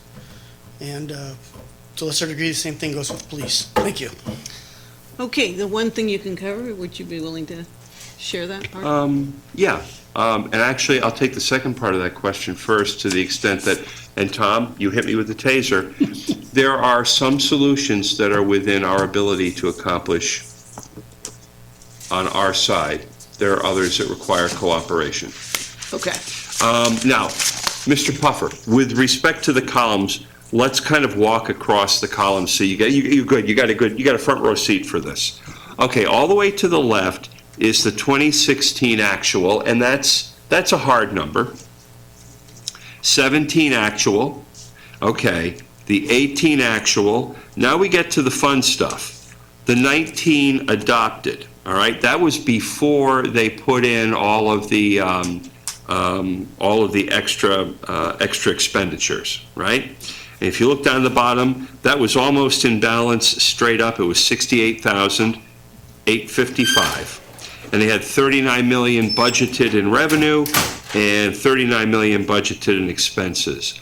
Now we go to the amended, which is the result of all the fiscal ledger domain, and you'll see that that their revenues went up a little bit by about 800,000, but the expenses went up by almost 4 million. They went from 39 to 43. Okay, now the actual is what we've received to date. And that may be there are revenues which don't materialize equally across all 4 quarters.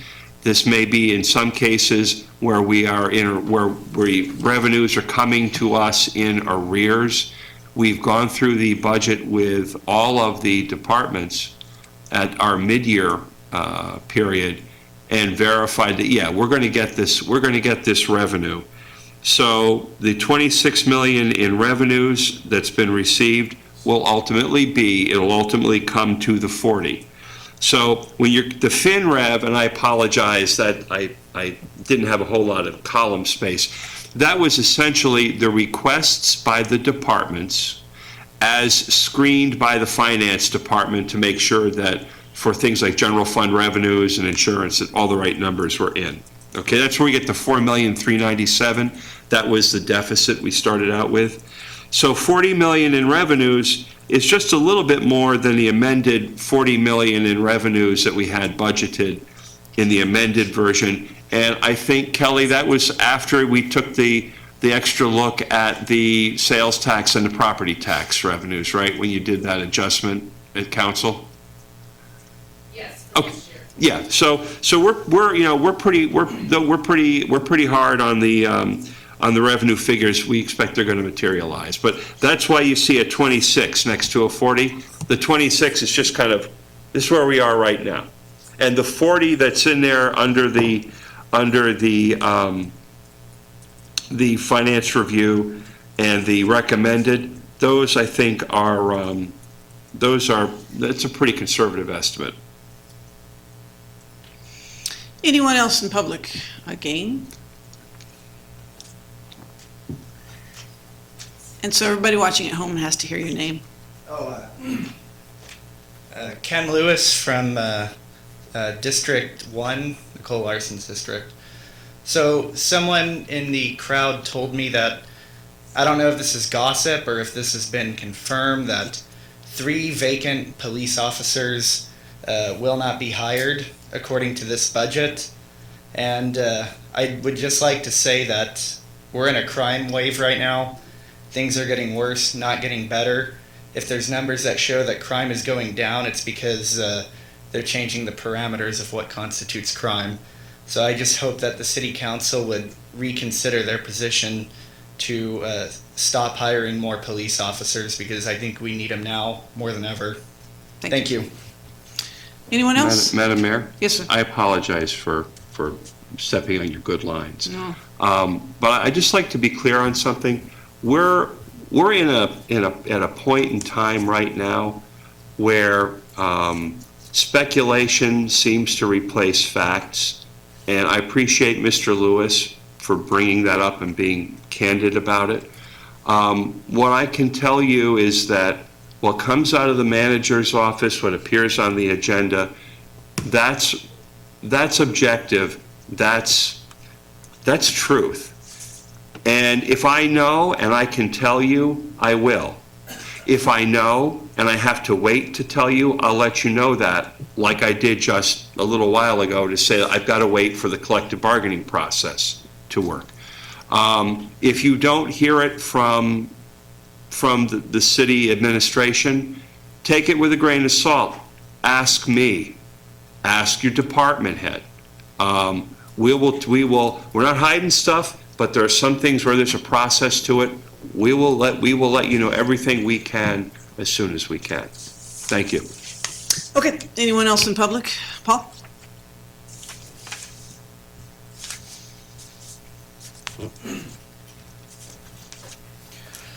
I think I could keep my composure this time. Sorry for that earlier. Before I came here, I saw the video of the child walking out of the hospital, and it just hit home. He was the same age as my son, so I apologize for that. But with what the city manager just said, I'd like to add to that, where there's so much speculation going on. We had someone come up here and try to pin this on fire, which is ridiculous. It's so far from facts that it's unfortunate. We only make 48 members. Our union has 48 right now. We are losing firefighters to other departments, same as PD, and so that number is going to go down. But to say that 48 members are breaking the bank and how in negotiations that we need to concede is ridiculous. It's so far from the truth. There was a third-party consultant that came into the city and did a full total comp survey. That means they did a salary and benefits, so the whole package deal. And just salary alone, we were about 40 to 50% behind. Now you add the total comp with the great benefits that the city has, absolutely. It's something we, as firefighters historically, took the benefits rather than a salary raise. And that dropped us to a 25 to 40%, depending on the rank, behind. So even a consultant, a third-party consultant, we didn't pay for it. They came in and said that this is how far we're behind. Now, I don't know who's shooting for the moon here. I think we're all realistic here, and we understand what's going on with the city. But I just don't understand where the speculation and, quite frankly, the attacks on fire. There's so much rumor that's going around and how, all these radio systems is all on us, on our shoulders, which couldn't be further from the truth. There's the apparatus in spending all this money. We're breaking the bank because apparently we go over millions of dollars in our fire budget every year, which is, once again, untrue. So I just wanted to come out and clear the air and get some truth out there. And if you want more truth, I'm sure the fire chief will be more than willing to sit down with any member of the public that has questions like that and answer those. I'm sure the city manager could answer those simple questions of how this gross mismanagement, apparently only in fire, that's happening.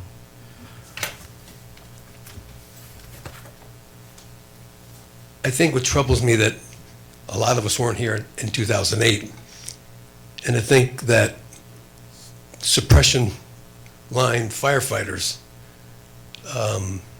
were close to being terminated. And command staff was defunded. Operations chief job was defunded. A couple of staff positions were defunded. A manager in neighborhood services, which gave the fire marshal support, was defunded and terminated. So we lost a lot of positions then, and the givebacks they got to keep the firefighters working for suppression and EMS, I think we forgot about that.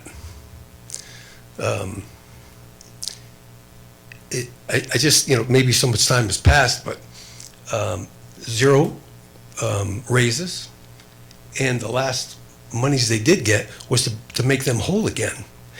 They didn't get anything. This just to make them whole again, and they were still working for that. So that was some of the stuff when I did my due diligence to take the job, to look at it, okay, to do my gap analysis, to get us from here to where we're going to go. That was part of it. And when I did my gap analysis, not only for here, for the fire department, for the city, that they did a lot of givebacks that maybe people forgot, didn't know, there's new personnel, new people living in the city. But they're not where they should be yet. And, the firefighters are doing what they can now with the budget and the situation that we're in, and we're gonna click our heels and salute sharply, and we're gonna do what we have to do to make this work, and we will make it work. But it's not on the backs of the firefighters. They gave up years ago, 2008. Just wanted to call that to your attention. Anybody else in the public wishing to speak? Yes.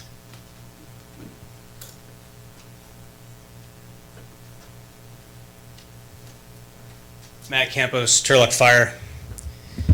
Been working with the fire department for 12 years. And the first time in 12 years, I could actually say that I'm very disappointed in my council. And I'm looking at a few of you that have been on the council for longer than a year. And it really frustrates me when we have people come up here and prod at the fire department because they're upset over a contract that we got 5 years ago when we gave up 18% of our pay and we actually got a little bit back. And here we are in a somewhat decent economy, and yet the council who have been here, some of you have been here for 10 years, has chosen to misspend their money. So when they come and ask us for concessions, and I won't go into that because I know that's legal talk, but it's very frustrating to ask us for concessions when you guys have chosen to misspend your money. That would be me going out and buying a new car and telling my kids, because I have 3 kids at home, they can't eat tonight. So why don't you think about that when you guys are asking us for things to give up? With that being said, there is $1.8 million that were agreed upon to all the other labor groups last year, when some of you on the council have known that there was already $1 million deficit that they were going into. So put that at $3.8 million if my math serves me correctly. So when you come to us and ask us for any kind of concessions, you should first look to the employees that you've already taken or you've already given things to. So I wanted to say that. Also, with it being said, when we were talking about unstaffed firefighters and vacancies there's no such as a thing as an unstaffed vacant firefighter position. 13 firefighters go to work every single day, and if one of those is vacant, then there have to be hired back for. Otherwise, we won't be fully staffed and do our job correctly, and we'll have to brown out. And so when Paul talks about a little child drowning the other day, if that was your child, you'd be outrageous if the fire department didn't come in a proper manner and help save your child. Think about that. So when you guys choose, whatever happens in a month from now, to make the cuts you do, just realize that I don't live here in Turlock, so it doesn't affect me like it should affect some of the people that live here, because my fire department where I work, they fully staff, fully paid firefighters every single day, 365 days a year, and they don't do anything less than that, and they respond, and they're going to do the best they can to save whoever they need to. When you guys choose to downstaff a fire station, the blood's going to be on your guys' hands, not mine, because I come to work every day, give my 100%. And so if someone lives or dies, it's not on me. It's going to be on you guys. Thank you. Anyone else? Okay, we'll go ahead and close the public hearing and bring it back. Any questions, comments for city manager? It's my understanding that your wife was watching. You can go ahead and tell. Yeah. So the budget before you eliminates, all the travel and memberships for the manager. It also eliminates the manager's car allowance. It eliminates the manager's 2.5% educational incentive, and it includes a 9% base salary reduction for the manager. Works out to about 14%. Thank you for that. I have to go out there and ask people to make sacrifices in their professional capacity, and I just want everybody to know that I got skin in the game too. That was voluntary. We didn't ask of you, so I appreciate you doing that. Any other comments? Yes. Yeah, I just want to commend Bob for all the work that he's been doing. I know it's been a very difficult few months, and you're putting in a lot of hours and putting some difficult decisions before us, but giving us some possible things that could right the ship. And I just want to thank you for all your hard work, and the staff. We've got a very difficult period ahead, and I just want to say how much I appreciate what you guys are all doing. Thank you. Okay, we will move on to staff updates. Administrative services, there is none. Development services, there isn't. There's a written update for fire department and for the police department. There are none for parks and rec or municipal. So city manager comments? My mom had told me that I was vaccinated with a phonograph needle, but I'm about talked out tonight. Thank God. Okay. Matters too late for agenda? Anything, Counselor, over there? Okay. Council items for future consideration. Yes. Well, first I want to say also thank you to Bob and staff for all the work they've done. We put a ton of stuff on your shoulders. You guys are working to try to make it work. But one of the things I need to apologize to Bob and staff is we talked about doing a retreat a while back. I think I started talking about this 2.5 years ago. We still haven't done it. Some people think it's not important. Thing is, right now, you've got 5 people sitting up here, and you got staff getting direction from 5 different people, and that's not fair to them. So we need to figure out what we want to do as a team, get our goals together, and then give them direction. So that's on us, guys. We need to get this done. So we need to work on this. I'd like to see that, July. if not sooner.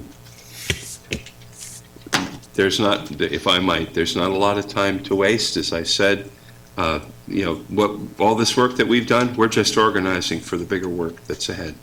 And I think a retreat would be productive for everybody involved.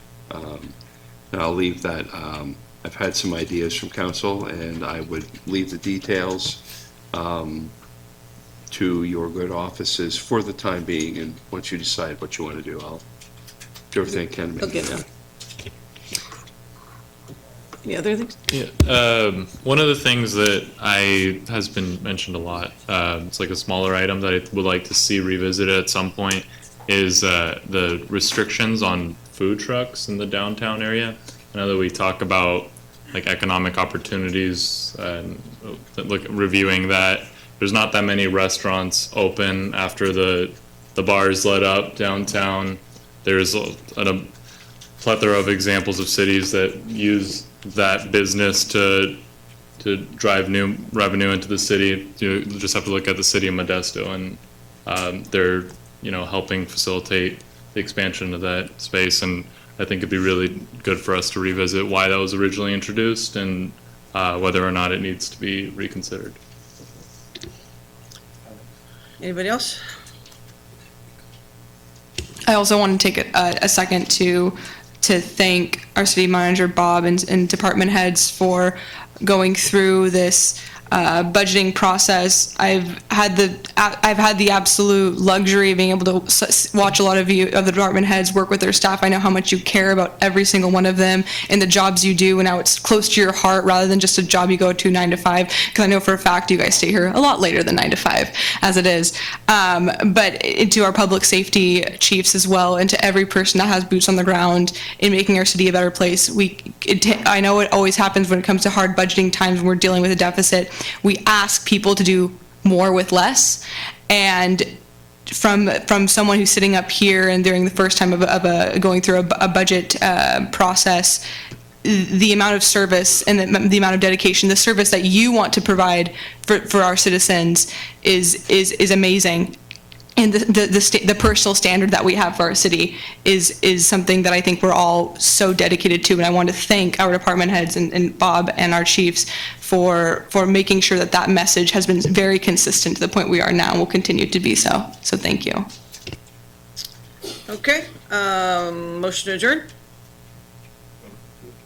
All in favor? Aye. Thank you all for coming.